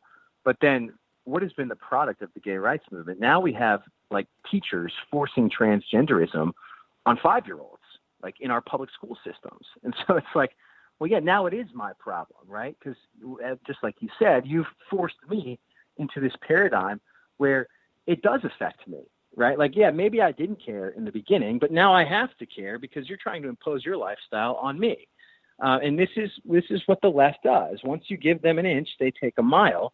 I mean, it's happened over and over and over again. I mean, right? So, abortion is another, and I know you guys are good Christians, so we're on the same page on this. Abortion is another issue, right? I mean, it used to be, oh, don't worry about it. It's just abortion. Why do you care? My body, my choice. Now it's like, oh, yeah, we're going to go ahead and kill infants after they've been born. It's like, what society thinks that that's sane? It's certainly, hopefully not this one. But, yeah, that's the way the left operates. It's just continue to take and take and take. And that's why we as conservatives need to go on the offensive, and we need to start, getting back to saying to these people, you are wrong. I am not ashamed to say you are wrong. And I am going to fight for the exact opposite of what it is that you're fighting for. And you can call me backwards and regressive and whatever you want, but I don't care because morally I know I'm correct, right? So I hope we can start doing that as a movement. Yeah, well, the other thing you write about in your book, because I'm looking down, our clock is running down, and we've had so much fun. I mean, I can have you on here for the full 3 hours and never cover half the subjects I wanted to do. But something else you write about, which I think is important that we address, is the idea of white privilege. All of a sudden, if you're a male, white, and Christian, you're supposed to shut up, sit in the corner, and let everyone else take over because you've been leading too long. Now, I ask this question. You know, we were talking about abortion and the idea that it's simply okay to destroy another human life, but that child did not ask to be conceived. No matter what act committed, whether it was a criminal act or not, the child did not ask to be conceived. It did not ask what race or gender to be born into. It did not ask when you decided that child was inconvenient because you felt like, well, financially it's not good enough, or I just don't want the burden. No, my life is too skinny. I'm going skiing next week, so no, I don't need this kid. Let's get rid of it. It's gone from that to now. I didn't ask to be born whatever race and gender and ethnicity I am. So why are you laying a blame on who I am? I thought we were supposed to be created all equal in the eyes of God. Where did this turn around to the opposite bias? Yeah, that's right. And this is one thing that Tucker Carlson talks about often on his show and gets subsequently labeled a white supremacist for. It's like, why are we discriminating against people for immutable characteristics that they cannot change that they are born with? Isn't this exactly what MLK said we shouldn't do during the civil rights movement? And it's incredible to me that this narrative is continuously pushed by the mainstream press, that it is okay to hate white people. Right? There's a whole chapter in the book called White Hate, and it is purely examples of the mainstream press hating on white people and saying it is okay to put down white people, or saying things like white genocide is a myth when it is documented that in places like South Africa, white farmers are being murdered daily in what is essentially turning back into an apartheid state. But if you talk about that, you're a white supremacist. Now, I consider myself to be very fortunate in this movement because I am half Arab, to where I can get away with talking about this. And if somebody calls me white supremacist, I get to call them an idiot, right? I get to tell them that I must be the first. I get to tell them that I must be the first Arab white supremacist in history, right? But for, the average white person, it is kind of terrifying. They have to sit around and take this. And if they do speak out, they risk everything. They risk their livelihoods. They risk their jobs. They risk their family life. I mean, you cannot be a true conservative. You cannot be a conservative in this country who does not support illegal immigration or immigration at all anymore. That is not an acceptable opinion to have. And if you have that, especially as a white male, your livelihood can be destroyed. And it is destroyed by people in the media, right? The media will go out and find you, and it will dox you, and they will figure out where it is that you work, and they will call your employer and say, did you know that your employee holds this opinion? And you will get fired and lose your job. That is a terrifying prospect, that the entire news media complex is so anti-white that they will ruin somebody's life in an attempt to silence them from having their political beliefs. But unfortunately, in 2019 in America, that's where we're at, which is why, I really encourage every single person on our side to just blow these people off completely. And I say this all the time, right? When they call you names, when they call you racist, just blow them off. Just move on. Just pretend that they don't exist, because you're not a racist, right? You're not a racist for holding conservative beliefs. When they call you a racist, they're just trying to get you to shut up. This is Andrew Breitbart's big thing back in the day. You might remember his whole thing was like, walk towards the fire, right? It doesn't matter what they call you, because they're wrong, because they're only doing it to silence you. So I hope, if there's any message that people will take away from this podcast, other than you should definitely purchase my book, I hope that that's the message you take away, is to walk towards the fire. Just keep pressing forward. Be a conservative. You have nothing to be ashamed about. Don't let them, don't let their name calling bother you. It doesn't mean anything anymore. They've overused all the terms. Well, I would add something to that, because this is something I did just last week, because we had in my local town one of these pro-illegal alien protests, and they were going, "Oh, you're racist," this and that, and they must have had a crowd of about maybe 65 people, and they were doing this march over the drawbridge to bring attention to the plight of the illegal alien at the border. So they had all these liberal bleeding hearts, and a bunch of us from my Tea Party group and a couple of others had gotten together and said, all right, fine, how are we going to deal with this? And I said, listen, they're over there doing their speeches. They turned off their microphones so we couldn't hear what was being said. And we're all wearing mega hats and stuff. And I said, listen, they have to pass this corner. They're going to come through this part of the street. So what we're going to do is stand on the opposite corner. We're not going to impede them. We're not going to catcall them. We're not going to say anything derogatory. We're going to stand here and do nothing but sing God Bless America, wave our hats, wave the flag, which is what we did. And half those people started singing God Bless America with us. But we made our point. We made our point. That's pretty surprising to me. And I mean, there was one or two people that came out of the crowd and started to, try to provoke. And there was one individual that we had to actually grab on our side and said, listen, all you're going to do is sing God Bless America. You're not going to respond. We're just going to do what we're going to do and make our point known, which is what we did. But when we go into the fire, know what armament you're going to bring with. And that armament is your heart and your brain. Yeah, no, I think that's right. We don't need to be escalating any violence. They will handle that on their side, as they've proven, time and time again. So we don't need to be violent because we have common sense on our side, right? The average ordinary person understands that illegal immigration is a problem in America, right? That there is a crisis on the southern border. I mean, this is the silent majority that we always hear about. That's why they always come out on election day and vote our way. So you're absolutely right about that. I mean, we don't need to be swinging fists or anything like that.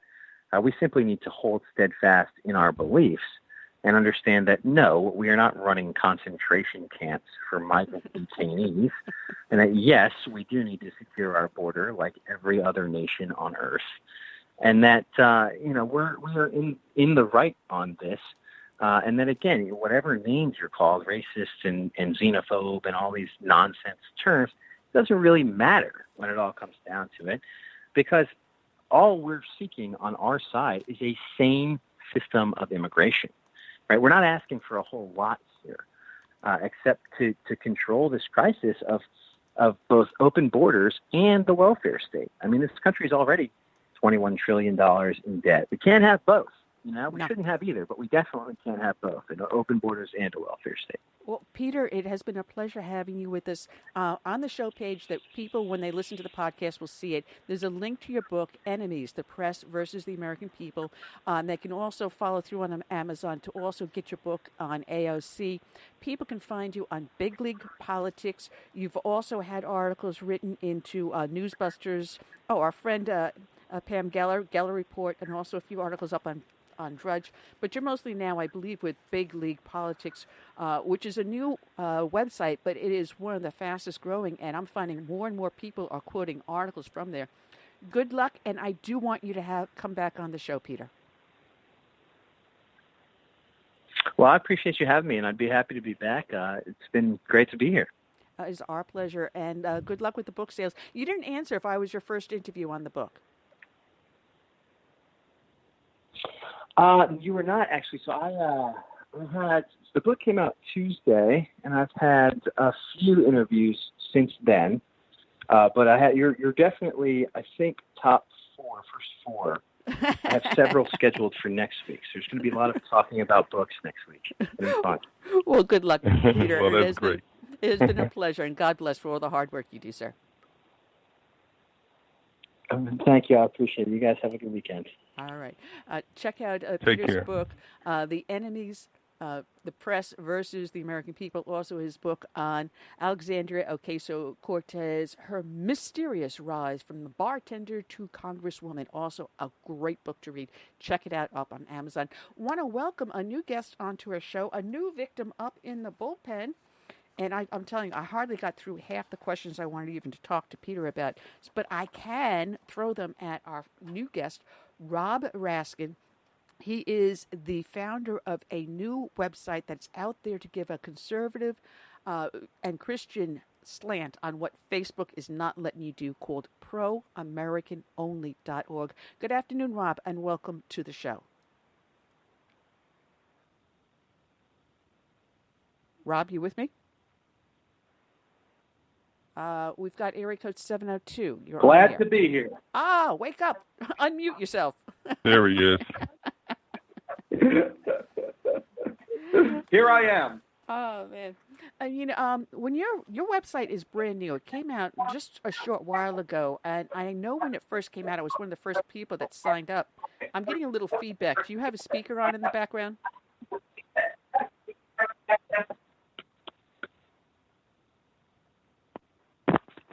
Is this better? Oh, a lot better. A lot better. Your site is fairly new. Let's do this.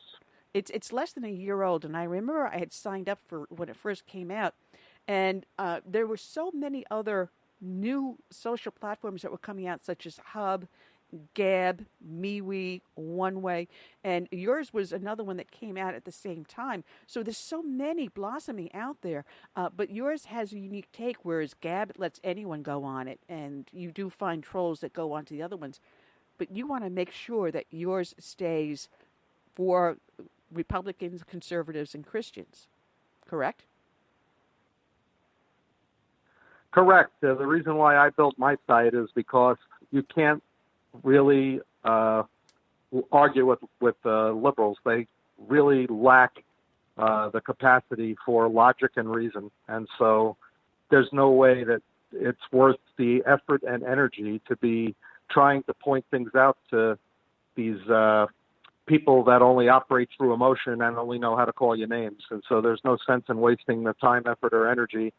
At least from my perspective, there's more important fish to fry than to try to turn one liberal's mind at the expense of wasting your breath and energy on 100 of them. So when I built proamericaonly.org, I built it specifically for conservative viewpoints only, so that I've got my fellow people that can work together, and so we can share information, share ideas, and work together and not be distracted with the fighting of from the liberals that are just trying to upset the apple cart. So I don't have any liberals on my site. Well, sometimes it's a great joy, because when you put information out there and you do have a troll that will attack you on these other websites, it distracts from the message you're trying to get to like-minded people. And that's the main point about what people do on your site. Now, if you want to provoke a fight or something like that, go on to Facebook, go on to Twitter, go on to Gab, because you will get that fight, you will get that pushback.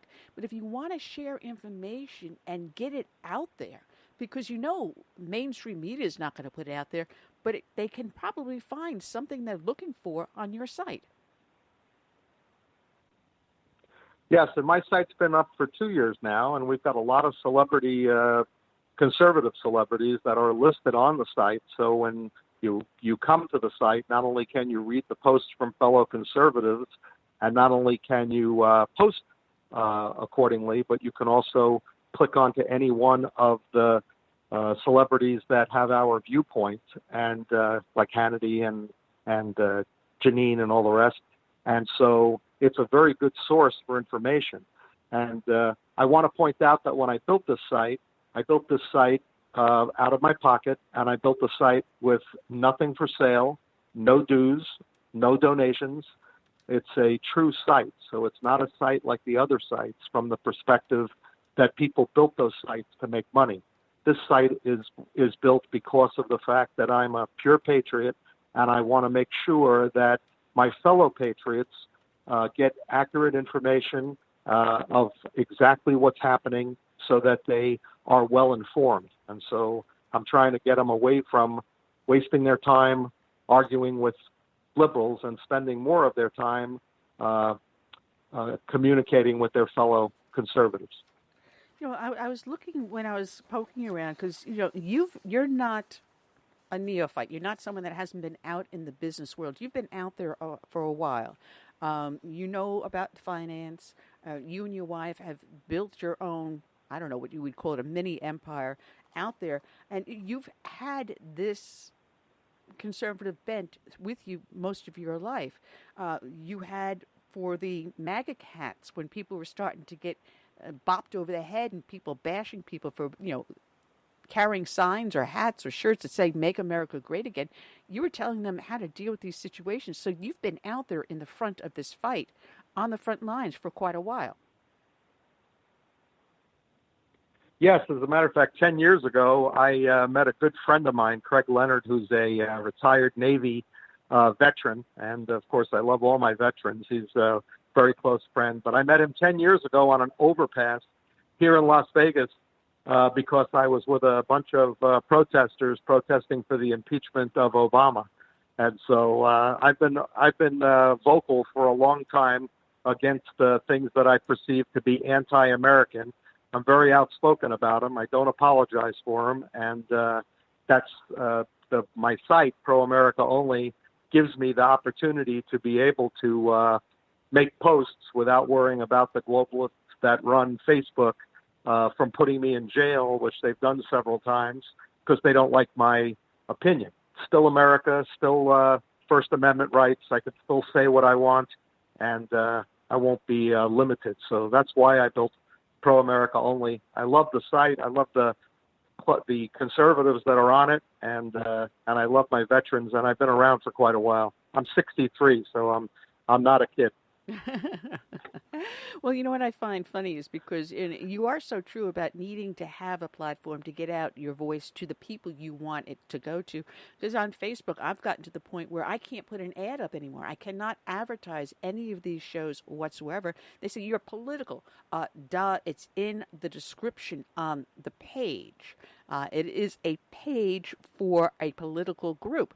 And no, you can't put the ads out there anymore. And if you do put an event up, you can only invite so many people. Sometimes it's only 50 people, but once in a while they're generous and they allow 250. So it becomes so frustrating when you are being censured by Facebook. And don't tell me they're not censoring conservatives.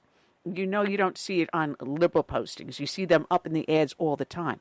But heaven forbid you're a conservative like myself or like you, or some of our listeners that have their own shows showing up in our chat room here. And they know what I'm talking about. Facebook, Twitter, Instagram, all these things that the vast majority of people use are closed to us. Yeah, they're definitely slanted. I mean, like I always say, the social media, the big ones, like you just mentioned, as well as the fake mainstream media and a good portion of U.S. Congress, they're all globalist tools at this point. So fighting your battle on a globalist platform is really a dead end.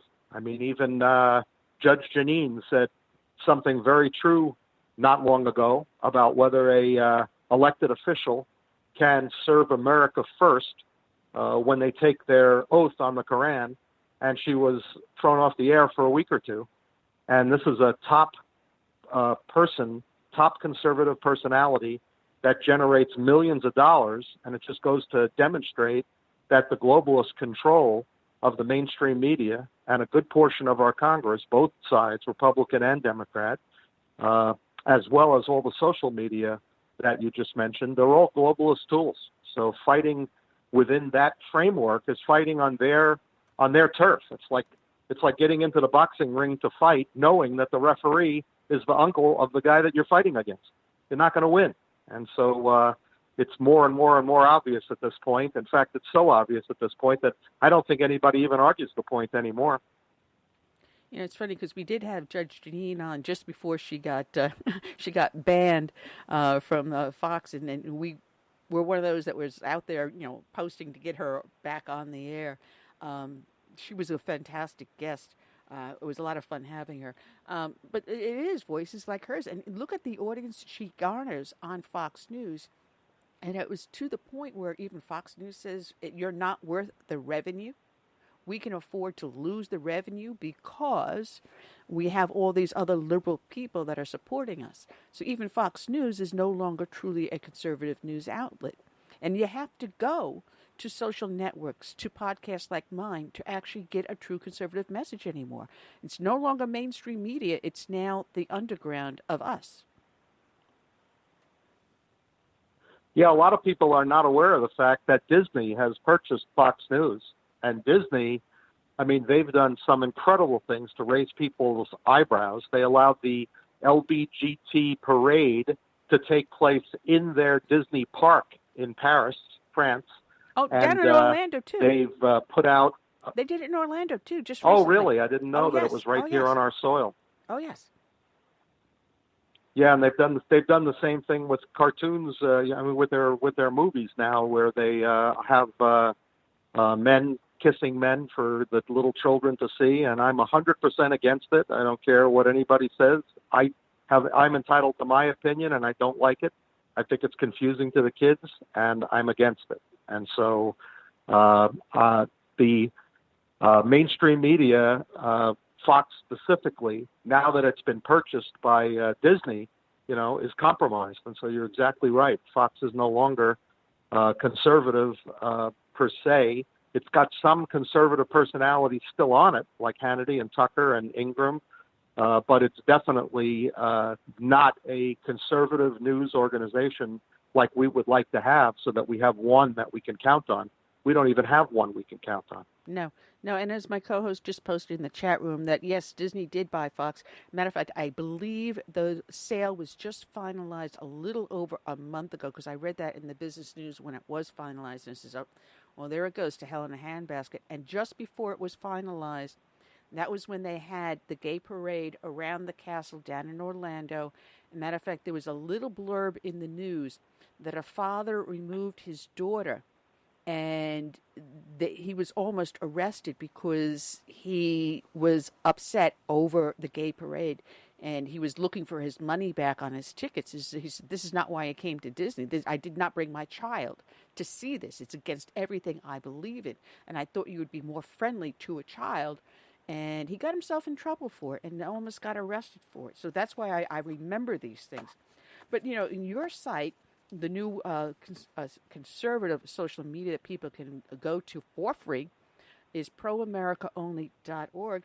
And you have 3 guiding lines in which you base your site on. And I'm going to go in reverse, because I think the last one is one of the most important ones going into the 2020 elections. And one of the things you have on your guidelines is you want to look at justice, because you say there is a 2-tier justice system. And if you look at that, not only as how certain members of our society and our political class are treated, but how one side of the liberal media and mainstream media are treated compared to those of us on the conservative side, upset over things such as Antifa and other items like this. It is a 2-tier social system in our society.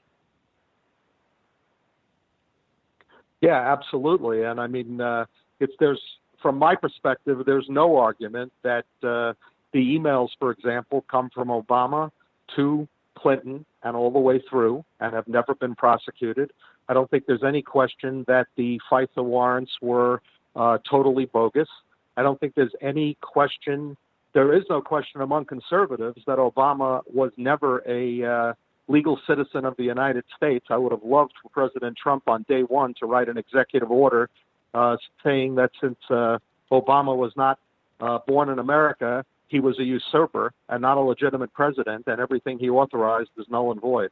I would have loved to have seen that. The liberals' heads probably would have exploded. But yeah, I'm still waiting for justice, just like millions of us, and I'm still waiting for the deep state for them to be arrested.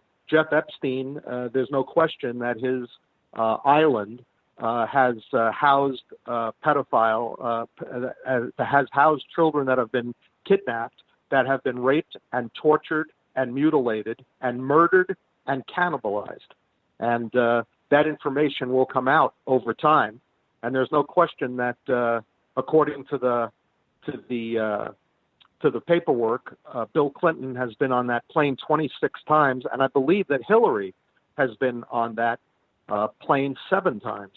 And if you look up Kathy O'Brien, CathyObrien, Kathy O'Brien wrote a book about how she was raped when she was 12 years old, not by Bill Clinton, but by Hillary Clinton. She was part of the MK Ultra project. She was rescued by a CIA agent who she subsequently married. She wrote a book on the subject, and yet Hillary's still untouchable, Bill's still untouchable, and I'm hoping that with President Trump putting AG Bill Barr in office and Bill Barr appointing separate conservative-leaning or at least neutral-leaning investigators into the emails, into the Clinton Foundation, into Benghazi, into all of the different travesties that occurred under Obama, with Clinton and Clinton's foundation involved, and with weaponizing all of our main government agencies. I'm hoping that finally that the tears start falling. It was a great sign when the judge denied Epstein bail because Epstein's got billions of dollars, and he had a 13-month sentence about 10 years ago, and most people don't know that 13-month sentence involved 6 days of work release. He only had to spend one night in jail for the 13 months, and then he was released. And when he was released, I believe I read that Prince Andrew was the first person to visit him. And Hillary Clinton, the Clintons always said that they prefer their donations, when they get donations to the Clinton Foundation, that they prefer the donations to come from Saudi Arabia and Great Britain. And the reason why those two countries are preferable is because they said that when they get donations from those two countries, they get part of those donations in money and part of those donations in children. And so the reason why Epstein got such a light sentence of 13 months with 6 days of work release is because he had surveillance cameras that a lot of the heads of state that were there on that island did not know about. And so now that he's been arrested, as I understand it, New York has those videos, and so they know exactly who's involved. And Pelosi's daughter, I believe, is an attorney that prosecutes RICO cases in New York, and she's the one that said to her mom, there's a lot of Democratic faves that are implicated in this. And so I think the ones that are screaming the loudest, like De Niro, who's always screaming about Trump, and Mark Cuban, who said he'd give up all of his billions of dollars just for Trump not to be president. I can't imagine what they're hiding, but I think that a lot of information is hopefully going to come out now that Bill Barr is the AG. Well, we'll see how far it goes, because you got to remember, you've got Pelosi's daughter and now in the prosecutor's office, but you've got Andrew Cuomo as governor. So I don't see too much coming out of New York, as you suspect. Andrew Cuomo is no angel, and I've got a little personal knowledge on what type of an individual he is, and he is not as racially tolerant as people tend to think he is. He's not a nice person, to put it politely. So whether or not anything comes out of those New York tapes, I don't think it'll be under Andrew Cuomo. Andrew Cuomo is actually one of the people on the passenger list on Epstein's flights to Pedophile Island. Mm-hmm. Yeah, that's what I'm saying. I don't anticipate too much under him. Unless he's out of office and it's a Republican governor and a Republican prosecutor, I don't see too much, because Mama Pelosi, when she finds out what her daughter has, is going to pull her strings, like she did for the Clintons when they were in trouble, like she did for the Obamas and the Valerie Jarretts and all the other ilk, Eric Holder, and you go down the whole list. How many people does Nancy Pelosi have the dirt on that she hasn't? As you said, it is a two-tier justice system. Had a Republican been guilty of 1/100th of what Epstein did, you would be sent to the witch's burning pile in the middle of Plymouth Rock, and you'd be strung up and burnt to death. I mean, how dare? But no. It's, as you said, a two-tier justice system. Absolutely. Well, the other thing you have on your oh, good Lord, I just had a major brain fart. What you have your site set up to be. The second point on my site is protecting our country. Right, protect America. Thank you. Like I said, I was having a major brain fart. I'm glad you just gave it a little kick in the butt there. But that's a yeah. mouthful. So interestingly, I just went to the airport here. Go ahead. I was going to say, interestingly, I just went to the airport here in Las Vegas the other day to pick up my grandkids, and I had to go to the gate to get them. So I had to go through security, which means I had to take off my shoes and my belt and hold my hands over my head and let them x-ray me. And then they chose to frisk my wife. The girl even made, the TSA agent even made a comment about, I hope she's not ticklish. And so after they felt up my wife and let me put my belt and my shoes back on, I walked down to the gate to meet the kids, and I stopped to get a bite to eat at a hot dog place called Nathan's from New York, and it just so happens that the manager was also from New York, and I'm originally from New York. So he said, Brooklyn? And I said, yeah, how'd you know? And we both chuckled. So we got to talking for a minute, and I said to him, when I walked by those two police officers after I made it through security and put my clothes back on, it dawned on me, and I thought to ask them, did you ever think of putting just one of these machines at the border? Just one. But my wife told me to keep my mouth shut and keep walking. But I really thought it would have been a good question, don't you? Absolutely. And so he started laughing, and I thought, that would be such a simple solution for the border. There's only one machine. Everybody's got to go through it. If you want 1 million people to go through the machine, line up from here to Guatemala, and if you're still alive when you get to the front of the line, we'll send you through the machine and see if at least you're not packing. Now, just quick question. Where in Brooklyn? Where in Brooklyn were you from? I was born in Canarsie, East 84th, between Farragut and Foster, near the big Baton Pickle Factory in 1956. Aha. All right, because I had worked in the 9-0 precinct, which was Bushwick, Williamsburg, right over the Williamsburg Bridge. And that's where I retired from. So, yeah. Like I said, you can take the cop out of Brooklyn, but can't take the Brooklyn out of the cop. And I wasn't born in the South, but I got here as soon as I could. So, but well, I moved from Brooklyn to Nassau to Suffolk and then to Vegas 42 years ago. So I've been here since 1977. Wow. Yeah, because I lived in Nassau and Suffolk also. And now I'm down here in South Carolina. But, you are strong on border security and to protect America. But as a friend of mine, Mike Cutler, has said, America is not just the southern and northern border. We've got 50 states that are our border states. Every territory that we have is a border because you've got every single port, whether it is on an ocean, a bay, a gulf, a lake, a river. These are all international ports. You've got the airports. Every airport that takes an international flight is a port of entry. And our biggest problem is not just the southern border, it's people that overstay our visas. So what is your idea for securing our illegal entries? Oh, that's easy. Nobody gets in until we actually enforce the laws that are on the books.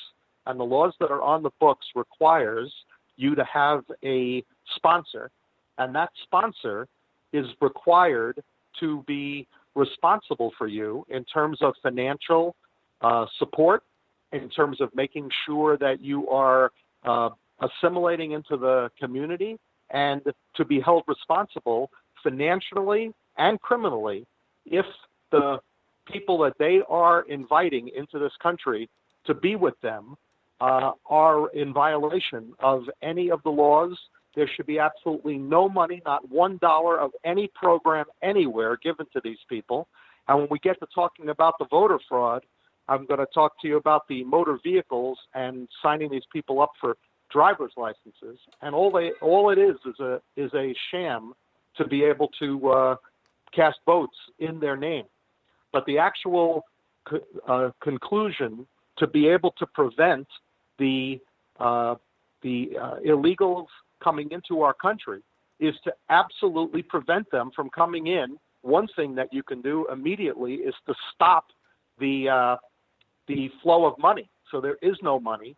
Whereas under Obama, the government sites were showing people, here's how you sign up in order to be able to get welfare or enable to get housing or enable to get food stamps.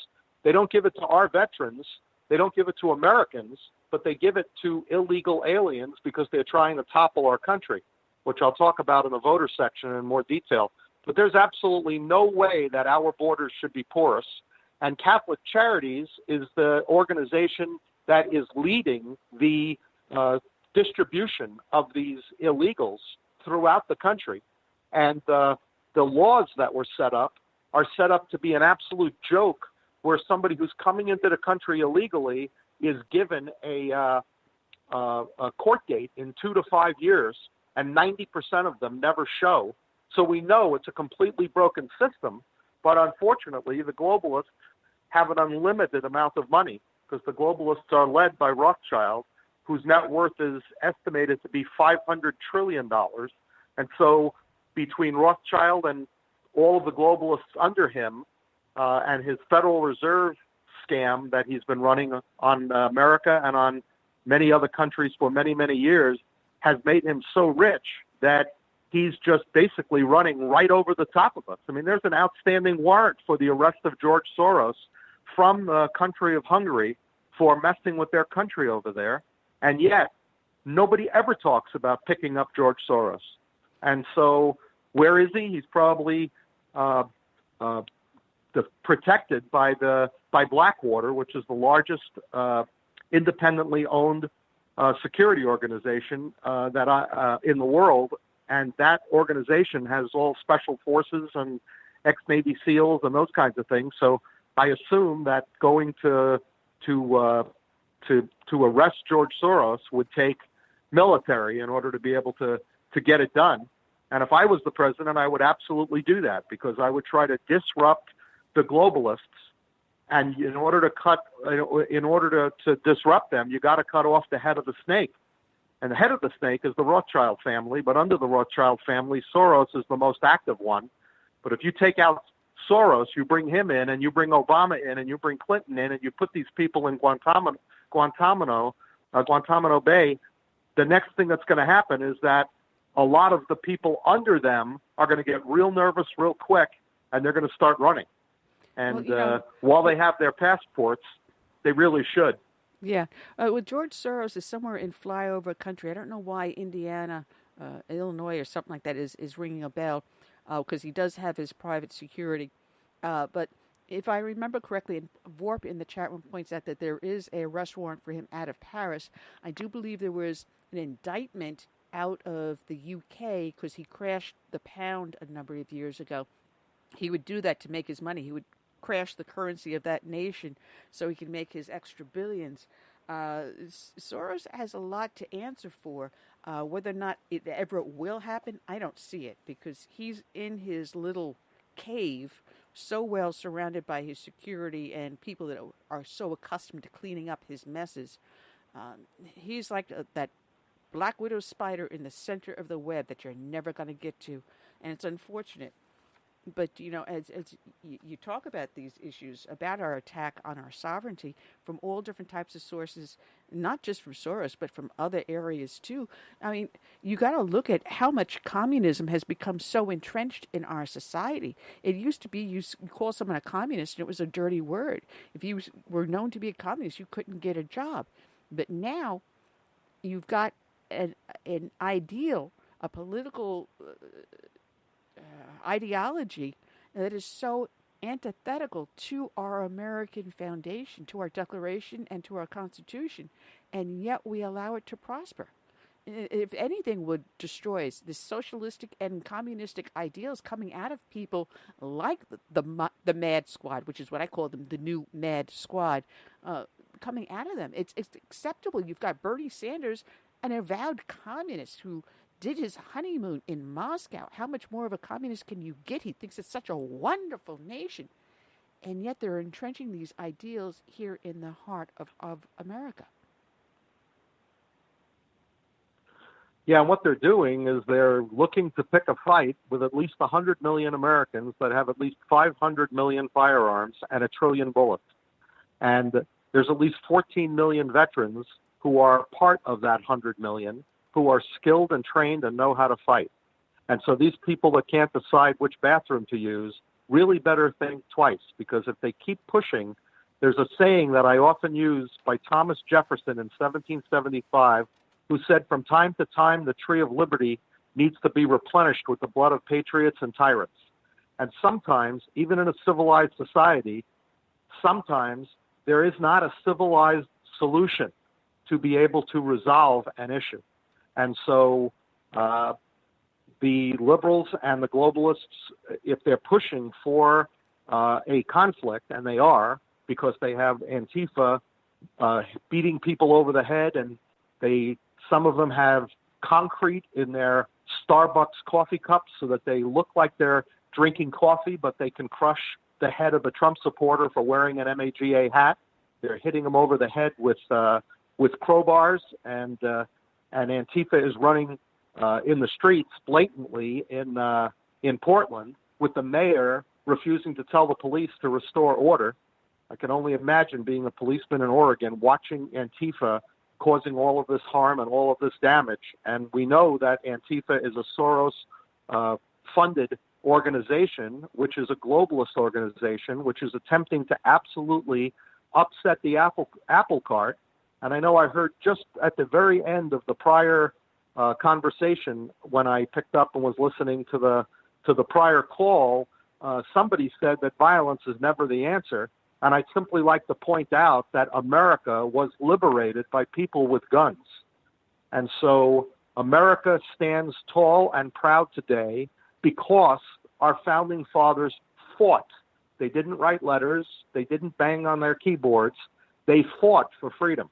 And if it continues to get worse, then I would absolutely advocate that the 3%, which is the 3% that fought in the revolution, to break free from Great Britain, that they estimated that only 3% fought.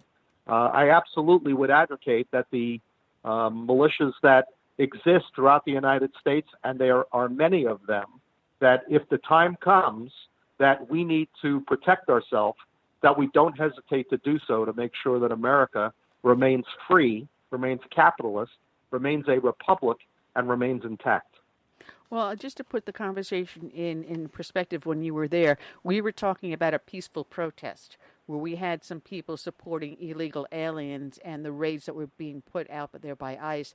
And we, on the other hand, were supporting Trump and his policy. So in that context, where you have dueling protests at that point, we were saying, violence at that point was not necessary. But as the Declaration has states, it says, "And prudence indeed will dictate that governments long established should not be changed for light and transient causes. And accordingly, all experience hath shown that mankind are more disposed to suffer when evils are sufferable than to right themselves by abolishing the forms to which they are accustomed." And then this is where you and I will agree. But when a long train of abuses and usurpations pursuing invariably the same object evinces a design to reduce them under absolute despotism, it is their right, it is their duty to throw off all such government and to provide new guards for their future security. So here, we absolutely agree 100%. So, in an instance where we're talking about two peaceful demonstrations, yes, you do not want it to escalate to violence. But when it gets to the point where we say, this is it, this is the line drawn in the sand, like our founding fathers did, when only 10% of our colonies actually participated in one form or another in the revolution, It's the same today. How many people actually go out there and really, truly vote? How many people actually participate in their political parties or in a political discussion? It's so hard to go out there in public and have a political discussion because of the violence you may be met with should you open your mouth. And it's less than 10% of our society at this point. Yeah, one of the things that really upsets me is that every day children now through their third trimester are being murdered. And so we are a peaceful country trying to resolve issues by civilized means. And while we're doing so, right now while we're talking, innocent children are being murdered. And so from my perspective, if those children are being murdered and we are allowing it, when we go to bed and when we wake up and when we check the news and we see that states like New York allow for infanticide when the children are after they're born, if they don't, if the mother doesn't want to give them medical attention, the staff are not allowed to provide that attention until that baby starves to death. If we continue to allow that, then we have blood on our hands. And, so I'm not, the kind of guy, I'm like everybody else. I'm married, I got kids, I got grandkids, I work, I've got nice things, I got a nice life, I'm going out to dinner tonight. The last thing I want to do is stop my life to go fight. But this is way past anything that our founding fathers would ever have allowed. And that's just one issue, having nothing to do with all the other issues. Just that one issue. You're murdering children, and we're allowing it because we're saying, oh, well, what can we do? What we can do is we can physically get involved in making sure that those children are safe and that the people that voted to allow the murder of children are removed from office by any means necessary. And so those are strong words, and I mean them. I get up every day and I just look at our country continuing to decline, and it's very, very infuriating. Well, Rob, here's something, because we started off the show with this, because I start off each and every show with our opening announcements and then the dedication to a fallen hero. But one of the things I stressed for those that were not listening in the first half hour of the show, that this coming Sunday, July 21st, if you are in the South Carolina, Charleston area, please get out there. They are having a fundraiser, catch this, Rob, including about a dozen restaurants and businesses from the Charleston area, raising public funds for the Charleston Planned Parenthood. They are having a bake sale, which would be centered around the TU restaurant. TU is the name of the restaurant, TU Restaurant, at 430 Meeting Street in downtown Charleston. The counter-protest is being put forward by AmericaNeedsFatima.org. And if those who don't know who Fatima is, it's the Lady Fatima, our Blessed Virgin Mary, the Madonna. If you've known anything about Christianity, the Lady Fatima appeared before those children in Portugal, so she is known as the Lady of Fatima. They are having a counter-protest, which will be a prayer protest. So get out there, and hopefully it will disrupt enough people going there to buy these baked goods from these different businesses supporting Planned Parenthood. It will make enough people feel guilty to not buy the goods and to walk away. So, Rob, there's many ways for us to fight, and these are some of the ways we're doing it. Absolutely amazing. And, in California, there was a group that I think it's called Veritas that went undercover and actually recorded a conversation with someone from Planned Parenthood who was bragging about selling the body parts of these fetuses. That was and how James they keep O'Keefe. the fetuses alive until they can harvest the parts. Yeah, that was James O'Keefe. Well, he was fined $195,000 for violence. Yeah, and James O'Keefe, he was fined $195,000. Yeah, I had the pleasure of meeting James. I've had the pleasure of interviewing him one-on-one, face-to-face, and he does great work. And people can go to Project Veritas to find out about his undercover that he did with Planned Parenthood and about the baby parts. And one of the things, I'm glad you brought up James O'Keefe, because it had a lot to do with voter tampering. And this is the last thing that you have on your website, which is proamericaonly.org. And you talk about and work extensively in exposing voter fraud on there. And one of the things I like about your website you have a section for states on there. And you can click in the state that you live in. And when you go onto that, you can give people the names of those that are their elected officials that support the conservative movements and the ideals that we stand for. But you also give other information out there on the state that people can delve into to find out what's going on and how they can become active. Right, Rob? Am I looking at this right or wrong? Yes, that's 100% correct. Because you talk about the federal voter ID law and also the motor voter, which is what I can't stand. I hate that motor voter because I've been in the motor vehicles here in my own state of South Carolina, and I know this is what they do up in New York. They hand the person the voter registration, and the motor vehicle registration, and in some cases that box is already checked off on that individual without asking them if they are a legal resident or if they are a citizen of the United States. Now, you need to give them a utility bill or something to show that you live where you are, but they don't ask you for anything to prove your citizenship. Yeah, and this is the main topic that I wanted to make sure to get across today, which is in my 40 years, since 1985, so I guess 34 years, I have had computer programmers working for me in different capacities. So I know what I'm talking about, and I can tell you with absolutely no doubt of any kind that if I was George Soros, and so I had an investment in many of the voting machines, which is exactly what he has, I guarantee you that I would be saying to my programmers, I want you to go in and scrape the motor vehicle database, take the people that are in that database that are that have a driver's license and make sure that they're registered Democrat, and then on election day, cast a vote for them.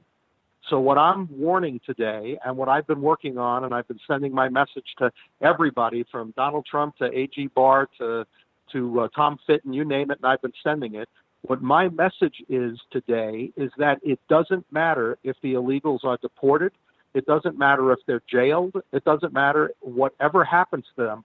Once they're registered in that database, once they're in the database and the information is in there, any computer programmer worth his salt can cast a vote on their behalf on election day. And one of the ways that I know that this is the case is that in Los Angeles, where there's over 10 million people at this point, just in Los Angeles County, you do not see lines going out to the ocean or all the way down to San Diego. And when the voter polls close, it's not like there were millions of people that were still waiting to vote that are disenfranchised. The majority of these illegals don't speak English well. They don't read English well. And they're not people that are going to get the book of who's running and find out where the address is to be able to get there and do their duty as an American non-citizen to vote. Most of these people don't vote. And yet the votes are being swayed in every state where they are allowing it.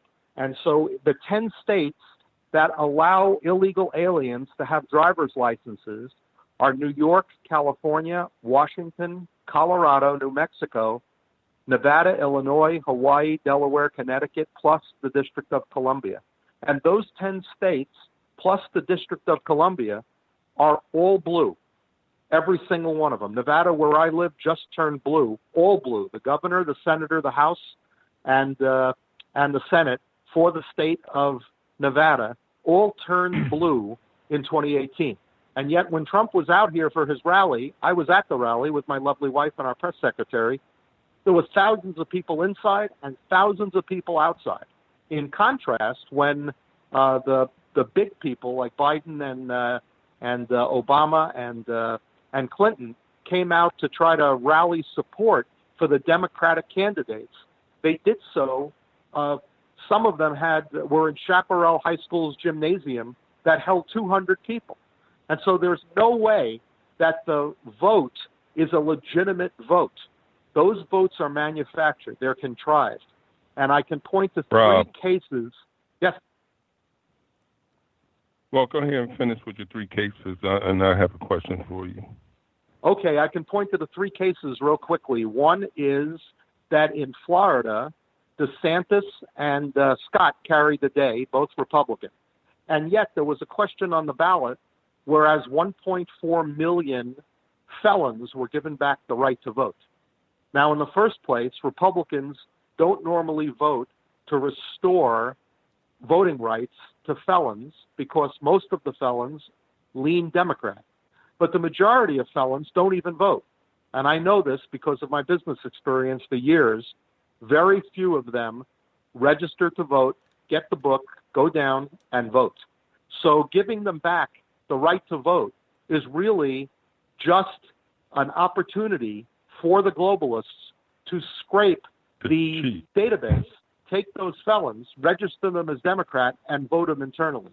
And I think we're going to have a big problem in Florida in 2020, even though Florida will be majority Republican, just like it was majority Republican for DeSantis and Scott.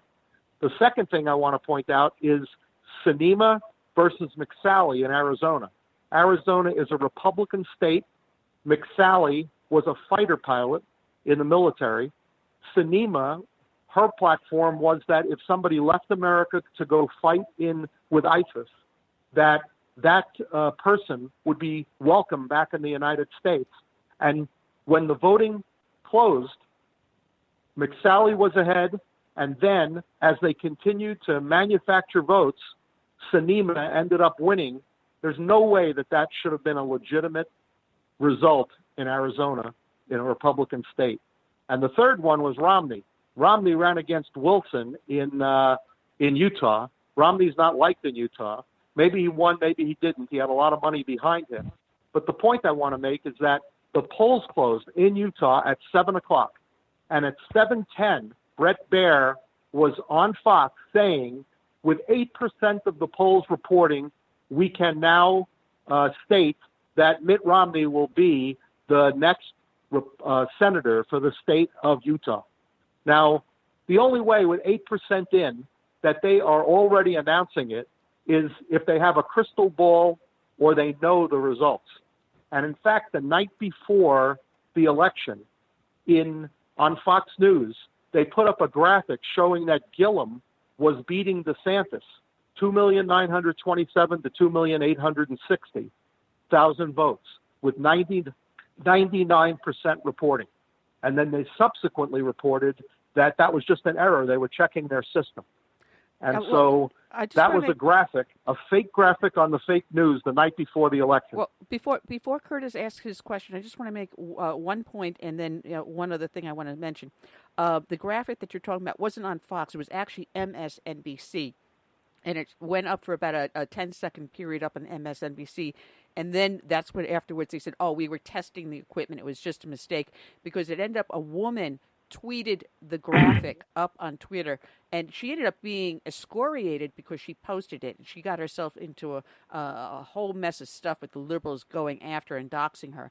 The other thing is that two things I want to mention about California and Arizona is that they have very unusual absentee ballot procedures. California now has something called harvest voting, where Arizona doesn't exactly have harvest voting, but it has something similar. So what happened with McSally in that race, votes seem to keep on turning up from absentee voters. So we're going to look at the absentee voters on this show just in a little bit. But Curtis, go ahead with your question. Go ahead. Yeah, my question is this. Is the system that corrupt that they're not following this, monitoring it or whatever? And I'm talking about organizations like the FBI and Customs and whoever's, charged with, voter registration. That's my question. And my answer is absolutely. And what needs to happen is that an independent team of forensic investigators need to look at the three areas that I mentioned to see where those votes actually came from and whether or not they're legitimate. And I guarantee you that they won't. When I asked my programmer, this was just last week, if it was possible to break into one of those machines, he just chuckled and said, it's already been demonstrated that a 10-year-old can do it in 15 minutes. So yes. So the system is totally fraudulent, and the globalists are coming after our country, which is obvious. And here's what I'm concerned about, and the reason why I'm dedicating my time to voter fraud. I believe that on November 3rd of 2020, we're going to be disappointed with the results, even though we're a majority Republican, we're majority and overwhelmingly behind Trump, and we're majority no way that we could possibly lose in a legitimate election because of the fact that they have so many illegals spread out throughout the country on the various rolls so that they could be scraped and voted. I believe we're going to be very disappointed with the results on November 3rd. And I would encourage President Trump not to step down and relinquish authority, which is what Hillary was trying to bait him to do, which is, would you not accept the results no matter what they are?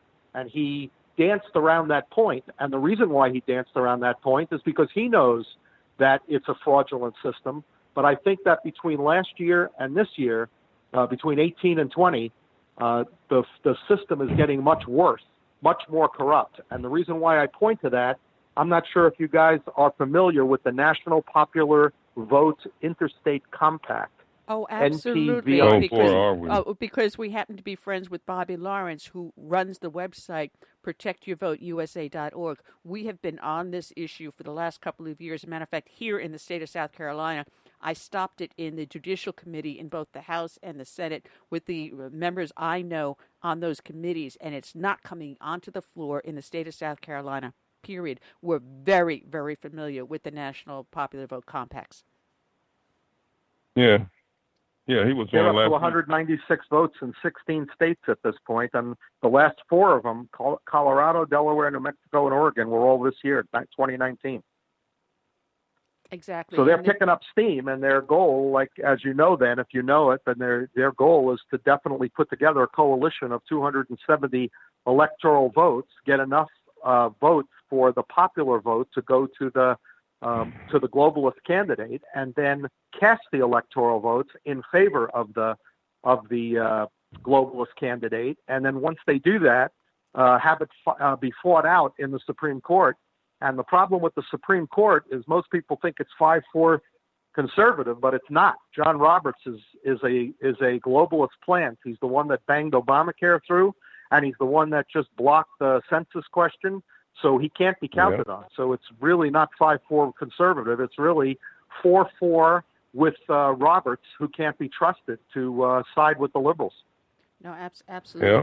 But there is good news out there because there are two states looking to overturn the legislation within their state. I believe there's legislation out there in Pennsylvania to overturn it, and Colorado has an initiative also on the ballot to overturn it. So we may end up being able to turn two states back red. So, we're out there.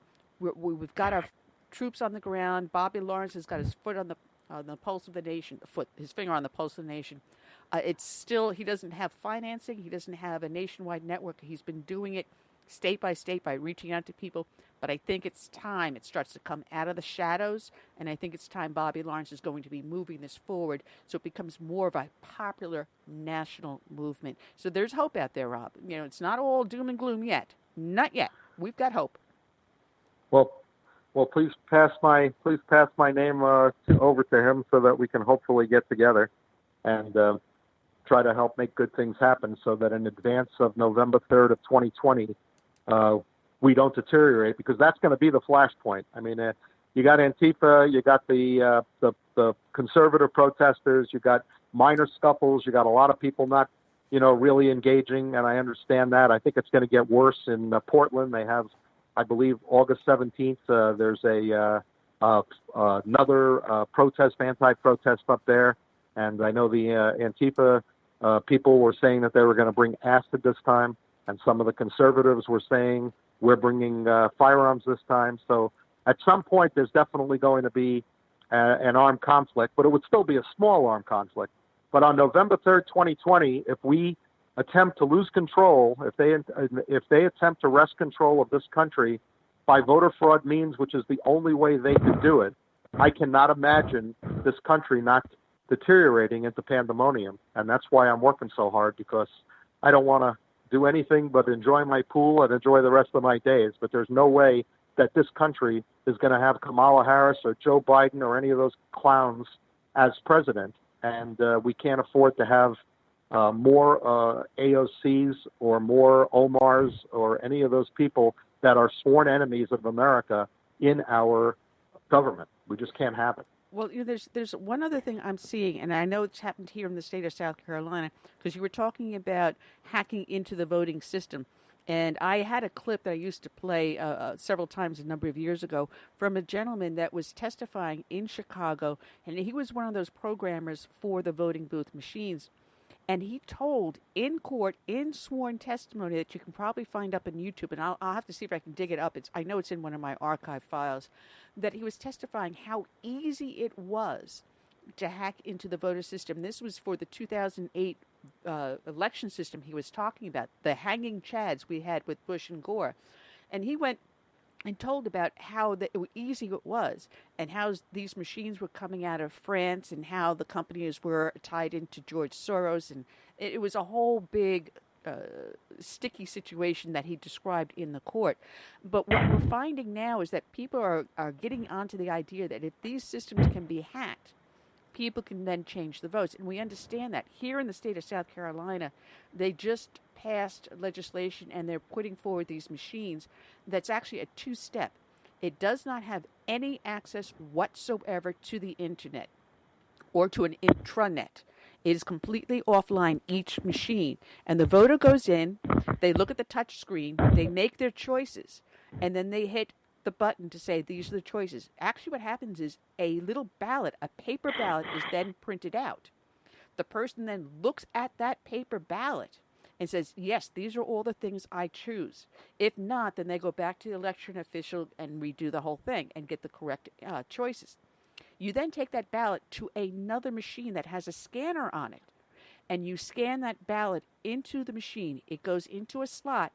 So now there's an electronic copy of your vote, and there's a paper copy that matches that vote. So now here in the state of South Carolina, we can say, all right, fine, this is the electronic tally. You don't think it's right? Here are the paper ballots. Let's match them up. And I think states are starting to look at machines like this and maybe starting to institute it in time for the next election. Let's cross our fingers and hope. Yes, absolutely. The issue, the problem point with that is that if all of those votes from all of those machines that are absolutely clean and correct go into a database, at some point that database results going into that little fake graphic on the fake news media, that number needs to be verified. And so if that number says 2,927,000 for Gillum, and so he's won with 99% of the votes, the question is, where is the backup? So in other words, 2,927,000 in Florida. So how many came from Miami? How many came from Tampa? How many came from South Miami? Where is the correlation to go back to make sure that the numbers are being reported are the actual numbers that are coming from the precincts? Because they're not ballot. Connected. I can tell my well, that's the paper ballot. They that's have to be backup. Reconciled, and I don't know. That's the paper. Because I just don't know how they can be reconciled when 10 minutes after the vote closes, they're announcing that with 43%, with 68%, there's no way that they can possibly be doing anything but reporting the tally. They're not. Where is the reconciliation? That's got to take time. Well, that's where you get the challenge. Well, if that's I'm where not the mistaken, this is the legal court challenge then, because if one of the candidates says something's wrong here because I know I polled in this area, I know the voters, I know how I polled here, I think this is wrong, so you then do the challenge, you go through the steps of the challenge. So yes, it takes a little time, but in the end, we will get the correct result with using a system very similar to what we have now in the state of South Carolina. Well, I hope they move quickly to put them everywhere. What happened in Florida, I believe, is that a couple of boxes of extra ballots showed up. Oh, yeah. And they caught it oh, yeah. before they were counted. And I think that's probably why Gillum didn't win. Oh, absolutely. But, then I don't again, know. All I know is that ballots. I think it was part of the scheme. yeah, it was part of the scheme. I don't know. All I know is that there's so many. I was going to say, Bob. There's so many results that are suspect. There's all. Yeah. Go ahead. So many suspect results. And this is why we've got to find that when these elections are coming on, we have a system in place that has its checks and balances. And I see those of us in the silent majority are calling for it, and we're seeing changes in the system. I'll bet slow. But then you have the converse side where you have California with the vote harvesting. And this, I don't know if you're aware of what was going on in California in the last election cycle, is that California passed a law so that now if you have an absentee vote and you want to vote absentee, it used to be, you get the ballot, you fill out the ballot, and then you return it to the official center. You turn it to an official from the election committee there or the election office. It was from point A to point B, no one in between. Unless you were someone that was homeward bound, and then you had, say, for example, a immediate member of your family, whether it's a spouse, a child, a sibling, would then say, yes, so-and-so authorized me to return this ballot. So it's going from the invalid directly to me, directly to you, and no one in between. California passed a law. You now have all these people in between, so that ballot can go to any Tom, Dick, and Harry in between. And oh, by the way, if you don't speak English and you don't understand the ballot, or if you just don't feel like going out and vote, I'll bring the ballot to you, and I will help you fill that ballot out. So you don't feel like voting? All right, here's the ballot. I'll fill it out for you. You just sign it, and I'll take it in for you. Do you see any problems with this? Do you wonder why certain counties and certain seats that were solidly red in California overnight turned blue? Do we have a problem here? And with your absentee ballots you saw in Arizona with McSally, do you think that problem is now in your state too? Absolutely. And as a matter of fact, Harry Reid, when he ran the last time, he was interviewed on television, and the reporter asked him, are you concerned about re-election? It doesn't seem like you have the overwhelming support of the people of the state of Nevada. And he looked at the reporter, he tilted his head, he smirked, and he said, and I quote, "The people don't elect me." That was his exact quote. So blatant. Let's just not hide the fact that everything is rigged here. Let's just say it out in the open, because really no one's going to pay attention and no one cares anymore. Well, I think a lot of people have, given up. In other words, they think, what can we do? And what we can do is the same thing we did in 1776, and that's to fight. Sometimes there's not a civilized solution. And even though we're civilized people, we cannot continue to allow them to invade our country with illegals, bringing in disease, running up our debt, transferring them into all kinds of states, registering them in government databases so that they can vote, killing our children, going against our churches and our values and everything we hold dear, embarrassing us on a world stage. At some point, it has to stop. And we've let them in. We've let them get too strong. We've let them start taking over. And now at this point, I'm not sure that there is a civilized solution to taking our country back. Well, we have to start with the rule of law. And as we say a lot, is that all politics are local. So if we can get our local sheriffs, our local law enforcement, and our local municipal governments to enforce our laws, whether it's E-Verify, whether it's they pull someone over for a moving violation, verifying their identity, and, along the way, ask the question, are you an American citizen? Are you a legal alien within this country? These questions should be allowed to ask. And if you're not allowed to legally ask them, why not? Let's get those laws changed. And it starts at the grassroots level. And it's not going to reach the national level unless we start down here. And once it's passed down here, we move it up the food chain to the state. And from the state, we push it through the federal. It takes time and it's a fight. But we've got to start here at home. Yeah, I just don't know that there's enough time left. Well, maybe not for this election Oh, cycle. I believe so.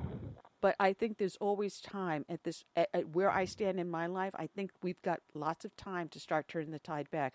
Look at the backlash we're getting from the new Mad Squad.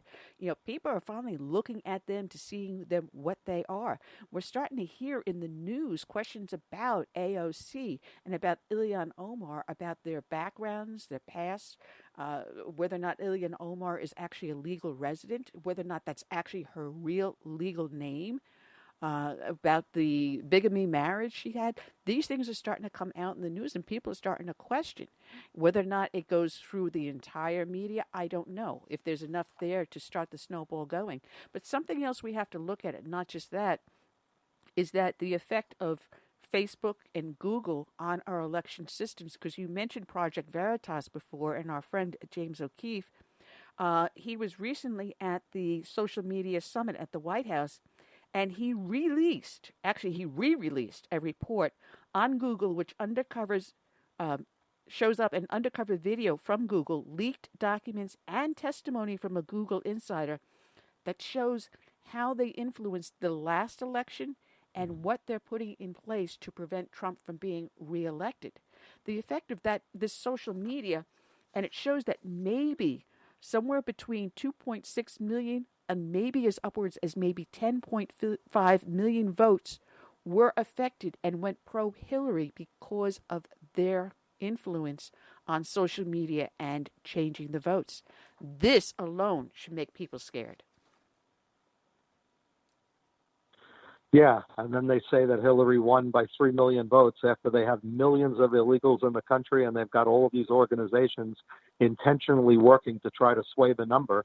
So then they go ahead and create the National Popular Vote Interstate Compact to try to put together an organization of states to try to utilize all the electoral votes to only go towards the popular vote to disenfranchise.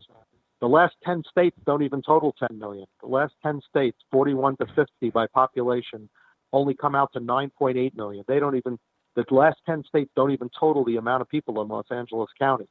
So the globalists know what they're doing. And the states are turning blue. It's not a coincidence that from the west part of the country where I am, that California, Oregon, and Washington are blue. And now Nevada is blue. Utah, in essence, is blue because Mitt Romney is blue, and then Arizona is now blue. New Mexico's blue. Colorado's blue. So the states are falling like dominoes, and as they are, the illegals are being moved into every one of those states. And so as the illegals are moved into those states and registered to vote, those states all fall blue. So they know what they're doing, and November 3rd, 2020, I think is going to be very interesting, not only for our president, but also for our House and our Senate, because we cannot allow our House and our Senate and our presidency, we cannot allow the enemy to, in effect, take over our country. And that's exactly what it would be. If we allow that, then we're not honoring anybody who ever fought for this country, anybody who is patriotic, anybody who loves our flag, anybody who loves our American values. What we're doing is, if we don't stand up for ourselves, is we're surrendering. And there's no way that I'm built to do that. Well, not only that, go ahead, they are seeding the South with people from up north that are encouraging Democrats to move south. And once they're there, they're bringing their liberal ways, and they're bringing more family members down. So in a short while, I would say within 10 years, a lot of the Republican states, southern states, are going to turn blue if we don't, find a way to counter that migration from the north. Well, you notice how they're doing the migration. That's a serious situation. Well, look how they're doing, Rob, how they're doing the migration from liberal states, northern states, as Curtis and I see them, because I'm from a liberal state and you are too, how they did it. They did it in such an insidious manner. They did it through increasing regulations. They did it through increasing taxes. They did it through social engineering, basically, and political engineering through legislation. So they ended up for people that are solid conservatives and Christian, and they said, well, you can't express your faith out in the public arena. So what we do logically is we vote with our feet. So we go to a state that we feel more comfortable in, like you did and like I have done, moving to a state where we feel more simpatico. I mean, these people think like me. They have no prejudice against anything I say or do. We have an open conversation, no fights. This is a great state to live in. You walk down the street, people say hi, shake your hand, hold the door for you. This is what the America I believe in. And we move from those liberal states where you don't have any of that.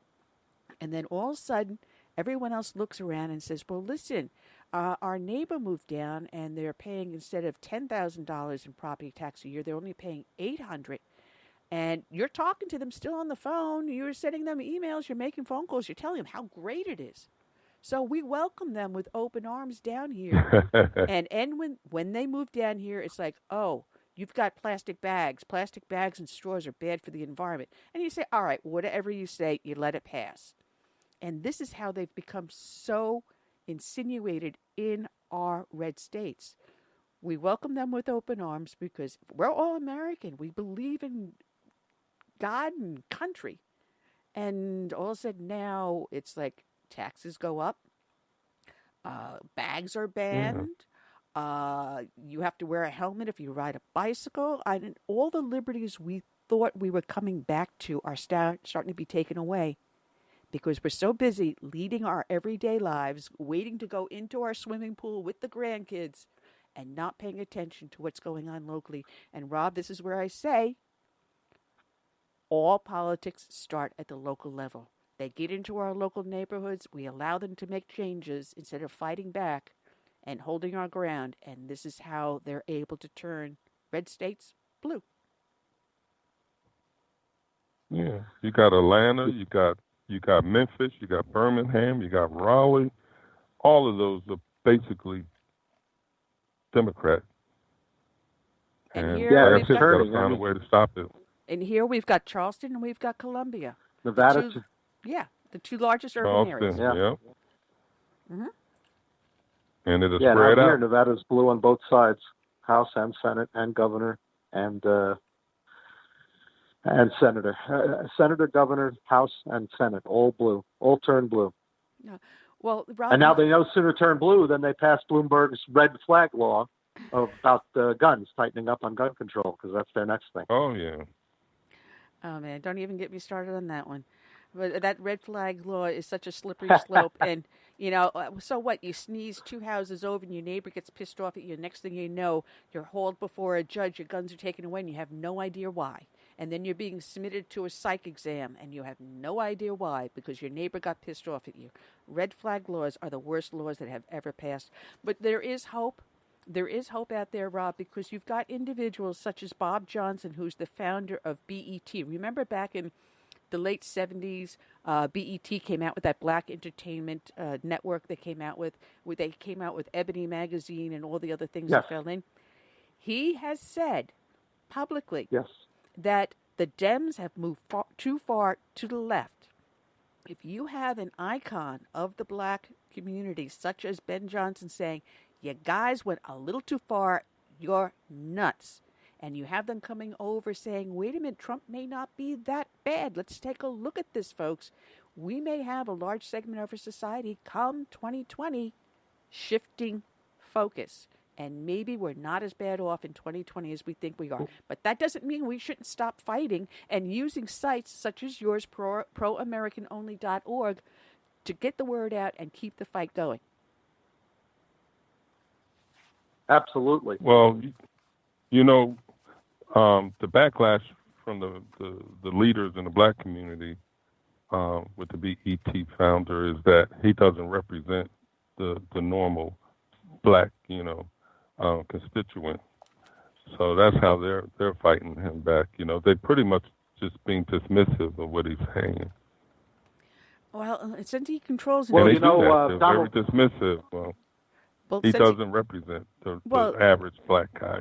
Well, he controls an entertainment industry here, so he can get the message out in more subtle ways that could change people's minds. I'm looking at the clock, Rob. We're down to our last 10 minutes. I hope so. You're down to our last 10 minutes. We have had so much fun with you and our previous guest, Peter Dabrowski, and his book, Enemies, the Press versus the American People. And we've had a lot of fun talking to you about these issues and your website, proamericaonly.org. It's a Christian conservative website that people have of like-minded people to get the message out. Find out what's going on in your local neighborhood because you have an event page as well as a page about news and other issues, and you can hook up with fellow like-minded people as well as celebrities such as Hannity and Judge Jeanine and learn more. Absolutely. I appreciate you having me on. And I want to close with one quick statement. It's from Obama's handler. His name is Brzezinski. He's a big-time New World Order globalist inside. And he puts the matter rather bluntly, and I'm reading, by asserting that it was now harder to control but easier to kill 1 million people. Specifically, he said that new and old powers face an unprecedented situation. The lethality of their power is greater than ever, but sadly, for the New World Order globalists, their capacity to impose control over the politically awakened masses of the world is at a historical low. So when we talk about Google and we talk about Facebook and we talk about Instagram and the mass mainstream media and we talk about a quote-unquote conspiracy, we're not wearing tinfoil hats. It's real. It's happening, and we need to make sure that we recognize it and we prepare so that in the event that a civilized solution does not come to be, we're prepared to fight and defend our family and our country and our freedoms. A huge amen to that. Rob, I got one question for you. Yes? One last question. How user-friendly is your website? How what? How user-friendly. User-friendly. Well, I think it's very user-friendly because if anybody has a question of how to use it, they can ask directly to our webmaster, who's right there to explain how to use it. So if there's and there's FAQs that explain how to use it. So if somebody has a question, it's easy to ask, but we get very few questions. So I'm not aware that it's not user-friendly. We built it to be user-friendly so that it's easy to use. If you can use Facebook, you That's can good use. to know. If you use Facebook, you can use proamericanonly.org. And as I said, it is absolutely free. They're not asking for donations. They're not looking for any handouts. You get on there and you have a blast. And Rob, I want to thank you for joining us, and God bless for the hard work you do. Well, thank you so much. It's a pleasure chatting with both of you, and keep up the good work on your end. And I'm going to add you to my site so you're one of the celebrity links. Thank you. I get a little star up there. Yep, and we'll get you in touch with Bobby Lawrence. Bobby Lawrence. Absolutely. All right. All righty. Thanks a million. Rob Raskin, proamericanonly.com, and also check out Peter Dabrowski, his book Enemies, the Press versus the American People, as well as his other book about Alexandria Ocasio-Cortez. And I want to add, Curtis, that I've got my Tea Party meeting on Monday, and what came in on my delivery, I'm going to have Gregory Wrightstone, as you know, Inconvenient Facts, wrote the book about the climate change hoax. He's going to be my guest speaker and book signer. But I got these in just the delivery just today. The boots I'm going to be wearing, my all-American Laredo boots, they just came in, and I will be happily displaying them at my Tea Party meeting on Monday, so people looking in at the screen can see. I got my little S-kickers, my cockroach stompers I'm going to be wearing, my all-American boots. Post it. It's up. I just showed it up on the screen. Post it. Yeah, it's going to be a lot of fun. So Gregory is going to be doing a nice presentation with the book signing. So if you're here in the Beaufort area in South Carolina, check out our Beaufort Tea Party website. It's also up on Facebook under the Beaufort Tea Party. And join us at 5:30 to 7:30 here for Gregory Wrightstone to meet him. He's coming all the way down. He's right now vacationing here in South Carolina, which makes it easier, just a couple hours drive south to come join us. We will be back here, Curtis. A friend of mine, an old guest, I shouldn't call him old, he'll beat me up. Sam Faddis is going to be joining us. We had him on recently. He came out with a new website called A&D, and Magazine, and it's really rocketing. It's really taking off. He's got great articles and things on there. He was former intelligence. He's got a lot of the insight on what's going on internationally. I'm going to see who else I can get. I've been meaning to call Gordon Chang to get him back on, but I'll be working on it. I am feeling a lot better. Want to let people know, yes, I did end up back in the hospital just Wednesday afternoon. Ended up being rushed to the emergency once again. Got out yesterday afternoon. They're trying to figure out what's going on. My blood pressure's been doing like a little yo-yo, but we got it under control. So I'm back in the saddle. So that's all I got, Curtis. Oh yes, Curtis, you've got something coming on. Also, you will be a guest at one of your local tea parties, I believe, tomorrow. Monday I'll be in Ormond Beach. Tuesday I'll be in St. Augustine at both tea parties, respectively. All right, great. So if people are in Ormond Beach or you said Boca Raton was the other one? St. Augustine. Oh, St. Augustine, which is just a couple hours south of us. St. Augustine. Yeah, which is just a couple hours south, just over the border there. So good luck on that, Curtis, and enjoy. So check out, Curtis, I hope you put it up on your website, which is the original radicals .net.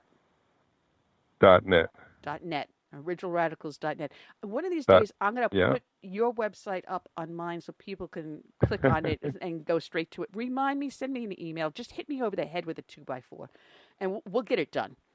We'll get it done. Okay. All right. So this is all. We will. I know there was some technical difficulty over on Facebook. We can. They had a problem hearing me. I don't know what's going on. I will check that out. Hopefully we can get the video back up and loaded over there and then up on YouTube. Want to thank everyone that had the patience to hang out with me over at Facebook, everyone that participated here over in our chat room here in our Blog Talk Radio, and those that tuned in on the studio. And like I said, we will be back next Friday, same bat time, same bat station. So I leave you with our closing song, When the Roll is Called Up Yonder. Until then, I say good night and God bless.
there. 90 seconds.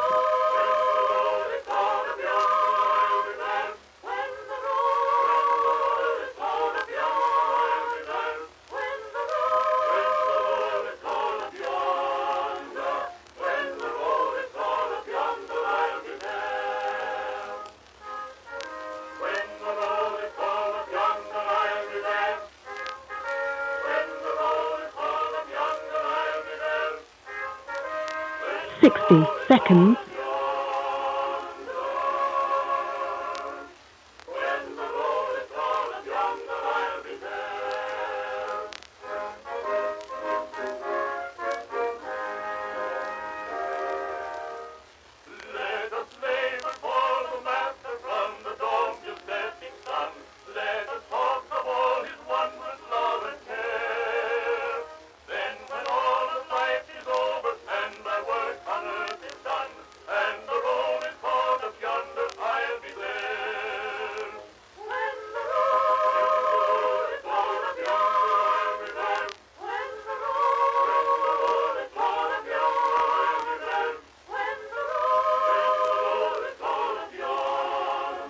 10 seconds.